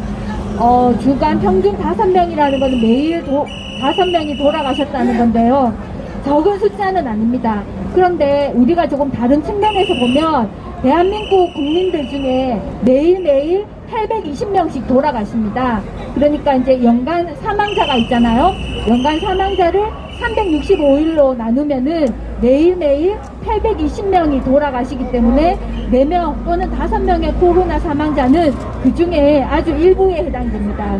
제가 금방 말씀드린 것은 지난주 현황이고요. 누적 코로나 현황은 말씀드리겠습니다. 질병청은 매일 확진자 숫자를 발표하면서 2,000명이 넘었느니, 2,000명이 된다느니, 2,000명을 계속 갈 거라느니 이런 식으로 확진자 숫자만 강조하고 있는데 지금은 확진자 숫자에만 매몰되어서는 안 되고 좀 더 전체적인 내용을 봐야 됩니다. 질병청에서는 매일 확진자 숫자를 떠들고 있기 때문에 우리나라 국민들의 아주 많은 숫자가 코로나19에 감염된 것 같지만은 실제로는 작년 1월 20일 이후 지난주까지요 27만 명의 코로나 확진자가 있었습니다. 이것은 전 국민 중에 0.5%가 코로나에 감염되었다는 뜻입니다. 물론 무증상 감염자도 있으니까 조금 더 될 수는 있겠지만 다시 말하면 코로나 사태가 시작된 지 1년 반이 넘었지만 우리 전 국민 중에 0.5%만이 코로나에 감염되었다는 것입니다. 그리고 코로나 감염자 27만 명 중에서 사망하신 분은 2,400명 정도인데요. 그래서 누적 치명률이 0.86%입니다.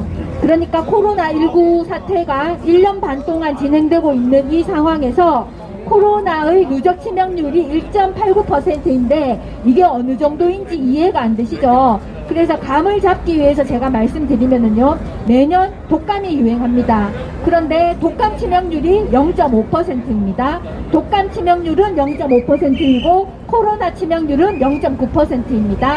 반면에 2015년과 2016년에 있었던 메르스의 치명률은 20.3%였어요. 전 세계 메르스 치명률은 40%인데 우리나라는 그나마 치료를 잘했기 때문에 메르스 치명률이 20%입니다. 자, 그러면 이 시점에서 다시 생각을 해봅시다.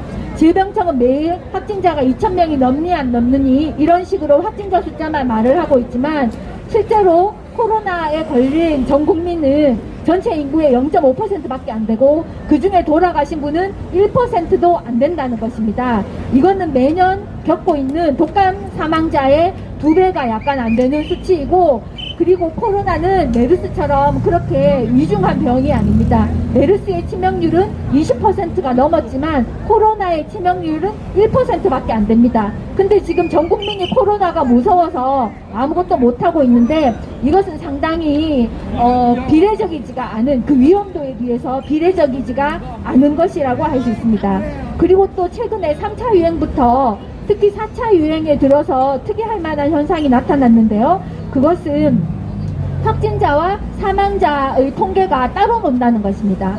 4차 유행이 되면서 매주 주간 평균이 1,800명과 1,700명을 왔다 갔다 하고 있는데 그렇지만 사망자는 최고로 많이 돌아가신 주가 8명이었고 3명, 4명, 5명 요 사이를 왔다 갔다 하고 있습니다. 그러니까 매일매일 1,800여 명 정도가 2,000명 정도가 코로나에 확진되고 있지만 돌아가시는 분은 서너 명 정도 수준이라는 것입니다. 1차 유행 때는 확진자만큼 어느 정도 비례해서 사망자가 많이 있었고요. 2차 유행 때도 확진자만큼 어느 정도 비례해서 사망자가 있었습니다. 그렇지만은 3차 유행 때는 확진자가 1,000명이었으나 사망자는 20명 정도 수준이었는데 4차 유행 때는 확진자가 1,800명 수준인데 사망자는 4명, 5명 수준입니다. 이런 식으로 지금 이 4차 유행 때에는 확진자의 규모가 사망자의 규모, 즉 이 코로나19라는 병의 위중한 상태, 심각한 상태를 전혀 반영하지 못하고 따로 놀고 있다는 것입니다. 다시 말씀드리면 확진자와 사망자는 4차 유행에 접어들어서 그리고 3차 유행 때부터도 그런 경향이 있었는데 완전히 따로 놀고 있어요. 따로 국밥이 되었습니다. 그렇다면은 확진자 숫자가 이 병의 시비어리티를 전혀 반응하지 못하는데 우리가 확진자 숫자를 기준으로 방역 단계를 정하고 지금 4차 유행이니까 1인 집회만 하고 집회 금지 그리고 대면 예배 금지 이런 식으로 하는 것이 이게 올바른 일이 아니라고 할 수 있습니다. 그런데 그러면은 방역을 하기는 해야 되겠는데 확진자 기준이 아니면 뭘 가지고 할 거냐? 답은 감염 재생산 지수입니다. 원래 감염병 역학에서 학문적으로 방역 단계를 정하는 기준은 감염 재생산 지수인데 여기에는 단순히 확진자 숫자만 들어가는 게 아니라 접촉률, 그리고 전파력, 그리고 전파기간, 그리고 시간 이런 여러 가지 그 지표들을 다 넣어서 계산을 하는 것이 감염 재생산 지수입니다. 그런데 감염 재생산 지수는 올해 1월부터 1 미만이에요. 감염 재생산 지수가 1이라는 것은 어떤 의미냐면은 한 명이 한 명밖에 감염시키지 못하는 것입니다. 근데 감염병이 유행을 한다는 거는 한 명이 여러 사람을 감염시켜야 되잖아요. 예를 들면 홍역의 감염 재생산 지수는 13 내지 16입니다. 그러니까 한 명이 10명 이상 여러 명에게 감염시킨다는 거예요. 그래서 감염 재생산 지수가 1보다 커야 그게 감염병이 유행하는 것이고 1보다 작으면 유행이 수그러들고 있는 것입니다. 그리고 1 근처라는 것은 한 명이 한 명밖에 감염시키지 못한다는 뜻이기 때문에 그냥 쌤쌤인 거예요. 그 상태를 계속 유지한다는 것입니다. 근데 우리나라가 올해 1월부터 감염 재생산 지수가 0.97에서 1.02 요 사이를 왔다 갔다 하고 있습니다. 지난주에는 0.98이었고요. 그러면은 이 감염 재생산 지수가 1 근처라는 거는 이제 이게 코로나가 풍토병이 되어서 엔데믹처럼 그냥 감기처럼 우리 주변에 있게 되었다는 건데 무슨 방역이 필요하냐? 방역은 고위험군을 보호하기 위해서 필요합니다. 백신이 고위험군을 보호할 수 있지만 아직 백신 접종이 완전하지 않기 때문에 고위험군이신 분들이 백신 접종을 완료할 때까지 방역이 필요합니다. 그런데 지금 우리는 일률적으로 확진자 수를 기준으로 사회적 거리두기를 하고 있는데요. 이것은 잘못된 것입니다. 일단 학문적이지가 않고요. 그리고 두 번째 또 이게 상식적으로도 지금 우리가 하고 있는 사회적 거리두기가 잘못된 이유는 크게 두 가지가 있습니다. 첫 번째 이유는 우리가 지금 하고 있는 4단계는 우리가 2차 유행 때, 3차 유행 때 했던 2.5단계와 내용적으로 동일합니다. 2차 유행 때는 확진자 주간 평균이 300명이었어요. 2차 유행 때 주간 평균 확진자가 300명이었는데 그때도 2단계를 하고 2.5단계를 했습니다. 3차 유행 때는 주간 평균이 1000명이었습니다. 최고로 많았을 때가 1020명이었어요. 또 확진자가 300명이었을 때도 2단계, 2.5단계를 했고 3차 유행 때 확진자가 1000명인데도 2단계, 2.5단계를 했습니다. 그리고 지금은 확진자가 1800명 수준인데도 똑같이 지금 우리가 하고 있는 4단계는 예전에 하던 2.5단계랑 거의 비슷합니다. 그러면 확진자 수는 300명에서 1000명에서 1800명으로 이렇게 많이 증가했는데 실제로 방역 단계는 똑같다는 것입니다. 이것이 무슨 과학입니까? 이거는 절대로 과학에 기반한 방역 단계라고 할 수 없습니다. 그렇기 때문에 이제는 더 이상 확진자를 기준으로 방역 단계를 정할 것이 아니라 감염 재생산 지수를 기준으로 방역 단계를 정해야 되는데요. 아까 제가 말씀드린 것처럼 지금 감염 재생산 지수는 1입니다. 그렇기 때문에 사실 특별한 방역을 할 필요가 없다라고도 할 수 있지만은 근데 지금 우리가 감염 재생산 지수가 1인 이유는 마스크를 쓰고 사회적 거리두기를 하고 확진자를 격리시키기 때문에 1이 나온 거예요. 근데 여기에 드는 비용을 사회적 비용을 생각해 볼 필요가 있습니다. 이 감염 재생산 지수를 낮출 수 있는 여러 가지 방도 중에 가장 사회적 비용이 많이 드는 것이 사회적 거리두기입니다. 두 번째는 확진자를 격리시키는 거이고요. 세 번째는 코로나 검사를 하는 것입니다. 그리고 가장 비용이 안 드는 것이 마스크를 쓰는 것입니다. 그러면 우리가 지금 거의 이 코로나19가 풍토병이 되어서 우리 곁에 있는데 이렇게 사회적 비용이 많이 드는 사회적 거리두기를 통해서 확진자 수를 줄일 것이 아니라 그거보다 덜 드는 거 마스크 쓰기와 지금 하던 대로 검사하고 확진자가 생기면 격리하는 이 정도로만 해도 충분하다는 것입니다. 우리가 투입되는 비용에 비교해 볼 때. 그렇기 때문에 지금은 사회적 거리두기가 아니라 개인적 거리두기로 전환을 해야 됩니다. 그러면 개인적 거리두기는 어떻게 하는 것이냐? 그거는 마스크를 쓰고 비말이 날아가지 않을 정도로 거리를 두는 것입니다. 코로나19는 공기 감염이 아니라 비말 감염인데요. 코로나19가 비말 감염이라는 것은 바이러스 입자가 무슨 날개가 달려서 날아다니는 게 아니라 바이러스 입자가 우리 침방울에 비말에 묻어서 비말이 튀어가서 다른 사람의 호흡기 점막 안으로 들어가는 것입니다. 그런데 비말은 무거워서 1m밖에 못 가요. 그리고 재채기를 하면은 그게 강하게 날아가기 때문에 한 4, 5m 정도 날아갑니다. 그렇기 때문에 실내에서는 마스크를 쓰는 것으로 충분하고요. 실내에서는 1m 정도 떨어져 있으면, 그리고 내가 음식을 먹거나 말을 하지 않으면은 굳이 마스크를 쓸 필요가 없습니다. 그러니까 1m 거리두기와 실내에서 마스크 쓰는 것, 이것이 개인적 거리두기입니다. 그리고 우리가 이런 식으로 개인적 거리두기를 하면서 손위생을 하는 것이 굉장히 중요합니다. 그러면서 동시에 일상으로 돌아가야 됩니다. 지금 사회적 거리두기를 하면서 가장 못하고 있는 것이 4가지가 있습니다. 첫 번째는 집회입니다. 두 번째는 예배입니다. 세 번째는 교육이고, 네 번째는 소상공인들, 자영업자들이 영업활동을 못하는 것입니다. 근데 이 4가지를 못하게 하는 것은 문재인 정권을 유지하는 데에 굉장히 중요한 이슈입니다. 첫 번째, 집회를 못하게 하니까 우리가 부정선거에 목소리를 낼 수가 없잖아요. 문재인의 폭정을 널리 알릴 수가 없고, 코로나 방역이 이렇게 엉터리 방역, 킬 방역이 아니라 대한민국을 죽이는 킬 방역이라는 거를 널리 알릴 수가 없습니다. 그렇기 때문에 반정권 세력의 목소리를 묻는다는 의미에서 집회를 못하게 하는 것입니다. 두 번째는 예배를 드리지 못하게 하는 것. 이게 뭐 개신교니 개독교니 욕을 많이 하시지만, 그럼에도 불구하고 대한민국을 지키려는 사람들의 종교 비율로 보면 그래도 개신교가 제일 많습니다. 물론 그 중에는 가톨릭 신자들도 있으시고 불교 신자이신 분들도 있고 무교이신 분들도 있습니다. 근데 비율적으로는 개신교가 많은데요. 예배를 모이지 못하게 함으로써 그 개신교가 결집을 해서 뭐 동성애 이런 거를 반대한다든지 참 나쁜 악랄한 차별금지법을 조직적으로 반대한다든지 이런 거를 하지 못하게 조직적으로 해방을 하는 것입니다. 그리고 세 번째는 애들을 학교에 보내지 않는 것인데요. 애들이 학교에 가서 코로나에 걸릴까봐 무서워서 학교를 못 보내겠다고 합니다.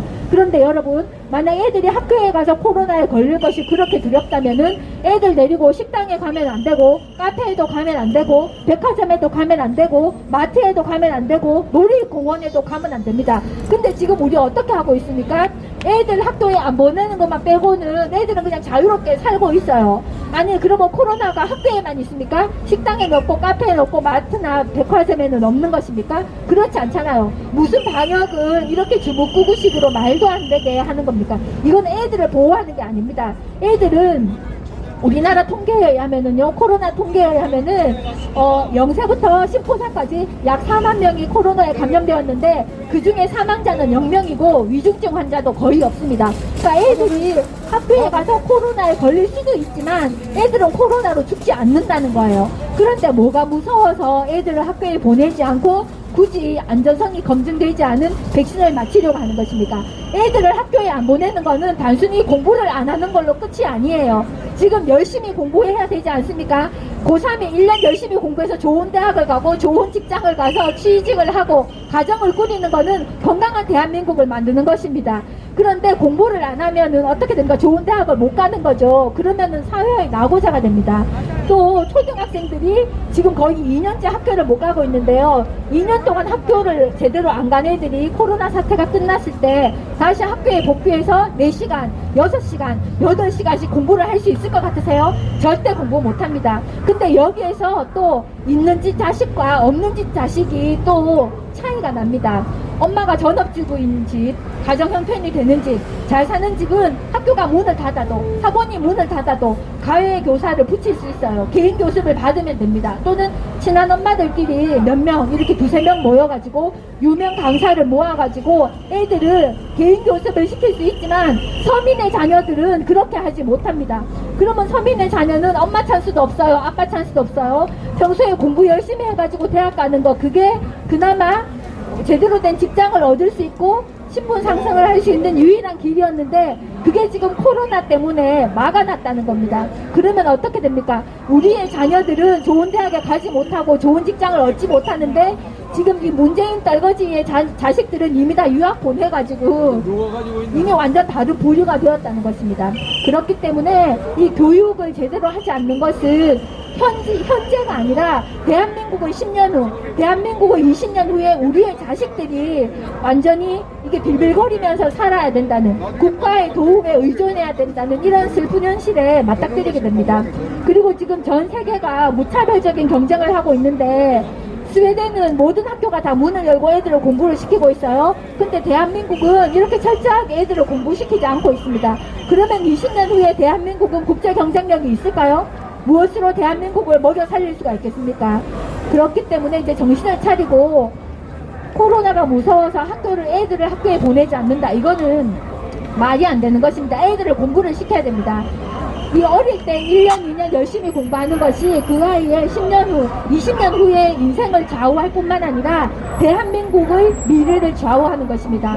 그렇기 때문에 코로나를 핑계대고 애들을 공부시키지 않으려고 하는 이러한 시도에 엄마 아빠들은 반항을 해야 되고 항의를 해야 됩니다. 어떻게든 애들을 공부를 시켜야 됩니다. 그것이 우리 아이들의 미래를 지켜주는 것입니다. 지금 상속세 때문에 강남에 아파트가 있어도 그거를 자녀들에게 물려줄 수 없습니다. 왜냐하면 강남 아파트가 서울 시내 아파트가 집값이 너무 올라서 상속세를 현찰로 낼 수 있는 자식이 거의 없어요. 그러면은 집 한 채 물려주는 거가 부모의 유일한 도리였는데 이제 집을 물려줄 수 없게 되었다는 겁니다. 그러면 생선을 줄 수 없게 되었으니 생선 잠병법을 알려줘야 되는데 그것이 교육입니다. 그렇기 때문에 코로나로 인해서 애들이 학교에 못 가는 거에 반항을 해야 되고 이거를 이런 시도를 응징을 해야 됩니다. 이제 시간이 많이 가서 요약을 해드리겠습니다. 지금 우리가 코로나 때문에 이렇게 힘들게 살고 있는데 이 코로나와 부정선거는 뗄래야 뗄 수 없는 관계입니다. 코로나와 중국 공산당과 문재인 정권도 뗄래야 뗄 수 없는 관계입니다. 우리가 코로나로부터 자유함을 얻으려면 이 엉터리 대한민국을 죽이는 킬 방역으로부터 벗어나서 대한민국이 자유를 얻으려면은 정권이 바뀌어야 됩니다. 그런데 지금 다들 내가 누구를 지지하는지 각 당의 대선 후보가 누가 나오는지 이거에만 관심이 있고 이 대선이 제대로 치러질 건지 내 의견이 제대로 반영이 될 건지 이 선거가 제대로 될 건지에 대해서는 좀 관심이 많이 없으신 것 같아요.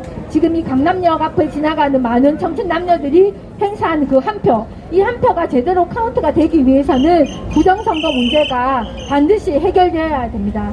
만약 우리 국민들이 이재명을 지지해서 이재명이 대통령이 된다면 참 너무 황당하지만은 그래도 그건 우리 국민의 선택이면은 받아들일 수가 있겠죠. 근데 중국 공산당이 이재명을 정지해서 이재명을 대통령으로 만든다면은 이걸 받아들일 수 있겠습니까? 만약 북한의 김정은이 이재명을 점지해가지고 이재명을 대통령을 시킨다면 이걸 우리가 받아들여야 할까요? 반항해야죠. 저항해야죠. 그렇기 때문에 부정선거 문제가 해결이 되어야 하는 것입니다. 그런 점에서 이 강남역을 지나가시는 많은 청춘 남녀 여러분, 내가 누구를 지지하는지, 내가 지지하는 후보가 대선 후보가 될 것인지 여기에만 관심을 가지지 마시고 선거가 공정하게 이루어질 것인지에 대해서 근본적인 관심을 가져주시기 바랍니다. 시간이 많이 지나가서 혼자 구호를 몇 개 외치고 내려가도록 하겠습니다. 일장기 투표지 이거 실하냐? 대천리 투표지 이거 실하냐? 삐딱한 투표지 이거 실하냐? 들러붙은 투표지 이거 실하냐? 선거는 깨끗하게, 개표는 공정하게, 선거는 공휴일에, 투표는 선거일에, 우리 모두 당일 투표, 부재자만 사전 투표, 개표는 수개표로, 개표인은 한국인만. 이상입니다.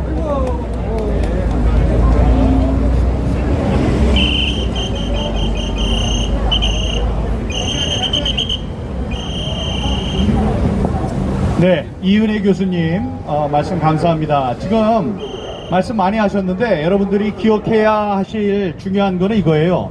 우리 5천만 명 중에 지난해 초에 발생해서 지금까지 계속되고 있는 2년 가까이 계속되고 있는 이 코로나 바이러스로 지금까지 코로나에 걸린 사람은 2,600명입니다. 2,600명이 걸려서 26만 명 26만 명이 걸려서 일로 오세요. 이리 오세요. 이리 오세요. 토론을 하세요. 이리 와서. 예, 26만 명이 걸려서 거기에서 돌아가신 분이 지금 2,200명입니다. 그걸 기억하시면 돼요. 코로나 바이러스에 5천만 명 가운데 26만 명이 지금까지 걸렸고 지금까지 돌아가신 분이 2,200명입니다. 단 한 명만 돌아가셔도 그게 그 생명이 귀중한 거죠. 그러나 중요한 것은 그렇게 독감 수준의, 독감보다 약간 더 강력한 수준의 전염병이다. 근데 이렇게 온 세상 사람들을 모두 죽을 병에 걸린 것처럼 이렇게 하는 것은 독재 방역, 정치 방역이다. 이런 말씀을 해주신 겁니다. 여러분, 오늘 그래도 경찰 여러분들이 순하게, 예, 안녕하세요. 예, 고교연합 화이팅. 순하게 해서 오히려 더 좋잖아요. 아까 여기 김수진 본부장님을 쫓아내는 거는 좀 너무하지. 누군지 몰라서 그러는 모양인데, 여기 국토본 사람들이 누군지 아세요? 저하고 김수진, 여기 계시는 우리 신호승 선생님, 요거밖에 없어요. 다음에 김민수 본부장 4명이에요. 나머지는 그냥 다 돌아다니는 사람들입니다. 여기 다 그냥 우리 민주시민들이에요. 민주시민들인데 여기 계셔서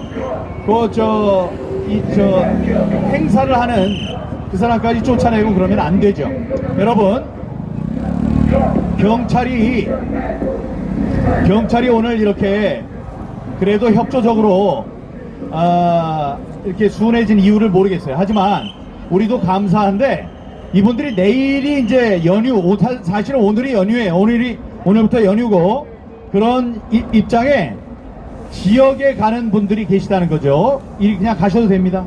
예, 지역에 가시는 분들이 기차도 타고 버스도 타고 그래야 되니까 오늘 좀 일찍 우리가 파한다면 경찰관 여러분들 귀성을 도와드릴 수 있을 것 같습니다. 그래서 지금 시각이 3시 35분인데 3시 45분까지 우리 10분 동안만 더 정리를 하고, 예, 저 경찰관 여러분들 오늘 휴일에 매주 고생하시는데 가서 귀성 열차를 탈 수 있도록 우리들이 도와드리면 어떨까 이렇게 생각합니다.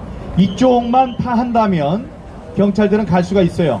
저쪽 건너편엔 4시까지 시간을 맞추더라도 우리 여기 3시 45분까지 아마 할 테니까 BJ 톨, 예, 유념해 주시고, 예, 여러분들 유념해 주시기 바랍니다. 아까 보니까 여기 하면 되겠지도 왔던데, 하면 되겠지도 하시고, 우리 김민아 씨 잠깐만 와보세요.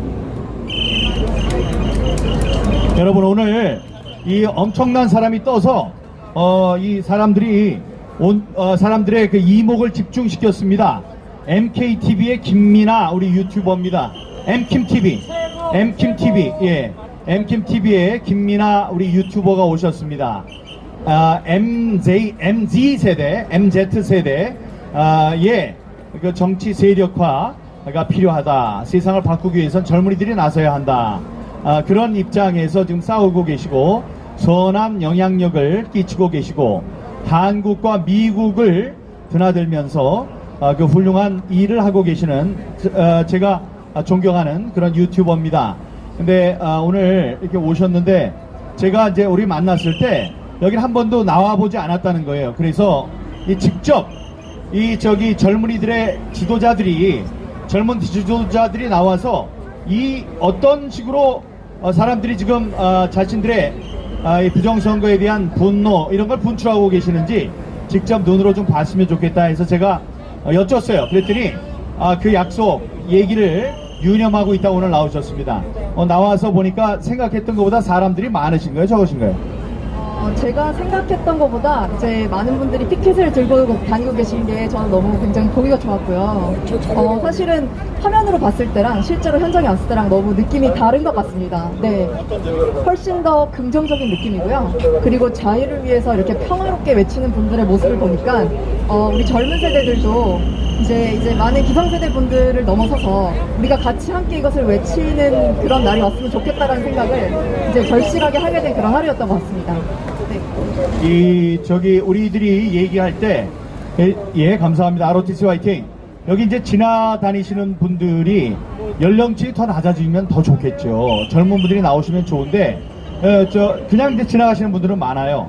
그래서 이제 많이 들으시겠죠. 하지만 이게 깃발을 들고 다니시는 분들은 우리 중장년층, 또 지난, 연세가 많으신 분들로 하면 지난 3.15 부정선거, 그러니까 61년 전에도 나오셨던 분들이 나오고 계십니다.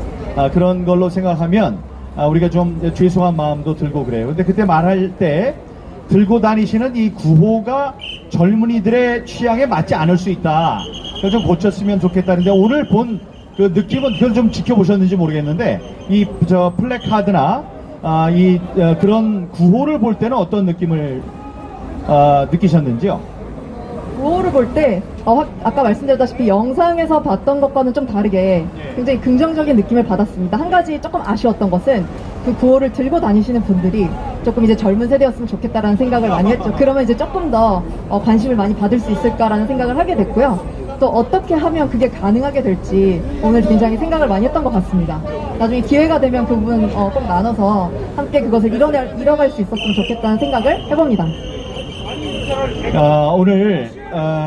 오늘 와보신 게 그런 큰 움직임의 시작입니다. 봐야 되거든요. 백문이 불여일견이에요. 제가 말씀을 많이 드리려고 노력을 했습니다만은 그게 이제 직접 와본 거, 이쪽으로 지나가셔도 됩니다. 이쪽으로 지나가셔도 돼요. 말씀을 들은 것과 지금 보는 것과 또 다를 거예요. 그때 말씀하시기는 그때 말씀하시기는 4.15 부정선거 사형 뭐 이런 것이 좀 과격해 보인다 이렇게 얘기를 했는데 그때 제가 설명을 드린 바가 있습니다. 지난번에 그러니까 사형이라는 게 없었던 일 가지고 얘기하는 게 아니고 지난 3.15 부정선거 때는 최인규 내무부 장관이 부정선거 혐의로 교수형에 처해졌습니다. 그래서 그 무서움이 지금까지 지속이 됐던 거예요. 한 40년 50년이 지속이 됐는데 지나다 보니까 그 무서움에 대해서 사람들이 잊어버린 거예요. 이거 그냥 슬쩍 좀 편의적으로 부정선거를 해도 사람들이 우리를 해치지는 않겠지 이렇게 생각을 하게 된 거죠. 그래서 그랬는데 이 텔레비전이나 유튜브를 통해서 보시는 것과 직접 와서 이제 보시는 것은 다르다. 또 이채로운 모습이 카퍼레이드 이런 거 아니었나요? 네, 맞습니다. 사실 카퍼레이드는 미국에서도 많이 볼 수 있는 장면인데 지금도 저기 미국 국기와 한국 국기가 같이 네. 이렇게 휘날리면서 네. 가는 모습을 보니까 제가 미국에서 있을 때 이제 자유를 외치는 수많은 보수 국민들, 보수뿐만이 아니라 사실 자유를 원하는 모든 분들이면은 그것이 억압당하고 있다고 느끼거나 아니면 내가 내 선거에 의해서 조금이라도 투명성이 없다. 그러면 그 부분에 있어서 일어서는 국민들이 사실 미국에는 좀 많이 있습니다. 네. 그래서 우리나라에서도 이게 투표가 한 표, 두 표가 아니라 무더기 표로 이렇게 적법적인 절차를 거쳐서 이제 이런 증거가 나오고 또 그렇다는 증거는 우리가 하는 투표, 또 우리 부모님들이 하는 투표가 그 투명성이 확보되지 못하고 있다는 것을 한 번쯤은 여러분들이 의심을 해보시면 좋겠다는 생각을 오늘 많이 해보게 되었습니다. 네. 여기 김민아 씨는 어렸을 때 이제 외국에서 그 영미계 학교에서 이제 공부를 많이 하시고 이제 그랬던 분입니다. 미국의 부정선거 사태에 대해서도 그 현장에서 취재를 했고 제가 CPEC 연설을 할 때 그 자리에 계셨던 분이에요. 그래서 그들의 그 보수 공화당이 중심된 미국 이제 보수주의자들의 정치 활동, 정치 운동 이런 것에 이제 관심을 많이 가졌었죠. 그런데 며칠 전에 저희들이 발견을 해서 제가 유튜브에 올린 건데 유튜브가 아니고 페이스북에 올렸는데 페이스북에 올린 게 무엇이냐면 우리 한국에도 영등포 을 지역에 선거인 명부가 나왔는데 선거인 명부를 살펴보니까 나이가 134살 되신 할머니가 두 분이 계시다는 겁니다. 34살이 아니고 134살. 세계에서 제일 나이가 많은 사람이 112살이에요. 112살의 할아버지가 계신데 그 할아버지가 평생 살면서 이렇게 장수를 할 수 있는 비결이 화를 내지 않는 것이다. 그렇게 얘기를 하셨는데, 그분이 한국에 오시면 나이가 22살이 더 많은 이모 두 분이, 언니, 누나도 아니고 언니 두 분이 여기 계시니까 전철 타고 지나가다 그분 만나면은 전철 재빠르게 자리 양보하고 이제 그래야 되는 겁니다. 근데 미국에서 똑같은 일이 벌어졌었죠. 그럼 뭐 고양이도 선거의 명부에 올라와 있고, 심지어 고양이가 투표를 뭐 했다는 얘기도 있고요. 근데 그런 현상이 왜 일어난다고 생각하십니까? 미국에서도 그런 일이 있어서 많이 무리를 일으키고 했었죠? 네, 맞습니다. 그런 현상이 일어나는 이유는 일단 이 부분에 대해서 자잘자잘하게 있어 왔던 그 부정에 대해서 바로 잡으려고 미리 안 했기 때문이라고 생각하고, 그것이 이제 점점 커져서 네. 이번 코로나를 계기로 미국에서는 이제 우편 투표라는 그런 시스템을 통해서 이제 거대 스케일의 부정이 일어났다라는 그런 소식들이 들리고 있는 것입니다. 네. 그래서 여러분들이 그것을 믿으시든 안 믿으시든 중요한 것은 우리가 한 표든 두 표든 우리 선거의 그 투명성이 확보가 돼야 우리 부모님들이나 우리가 투표한 사람이 우리나라의 리더가 되는 것에 있어서 우리가 직접적으로 동참을 하고 있는 것이다 라고 그렇게 저는 생각이 듭니다. 네, 감사합니다. 저희들이 약속한 45분, 3시 45분이 이제 시간이 거의 다 됐습니다. 오늘 경찰 여러분도 수고하셨고, 저쪽 뒤에 보니까 감사합니다. 저 뒤에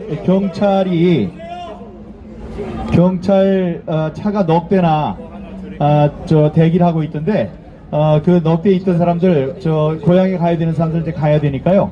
저희들은 여기서 마치겠습니다. 마치고, 이게 보시면, 유튜버들은 안 보시겠지만, 저런 전광판이 있죠? 서울을 비롯한 대도시에 앞으로 저런 전광판에 우리가 광고를 하기로 했습니다. 부정선거에 대한 광고를 하기로 했습니다. 돈은 많이 들죠. 하지만 저희들이 아무리 해도 신문 기사를 내주질 않아요. 그래서 신문 광고에는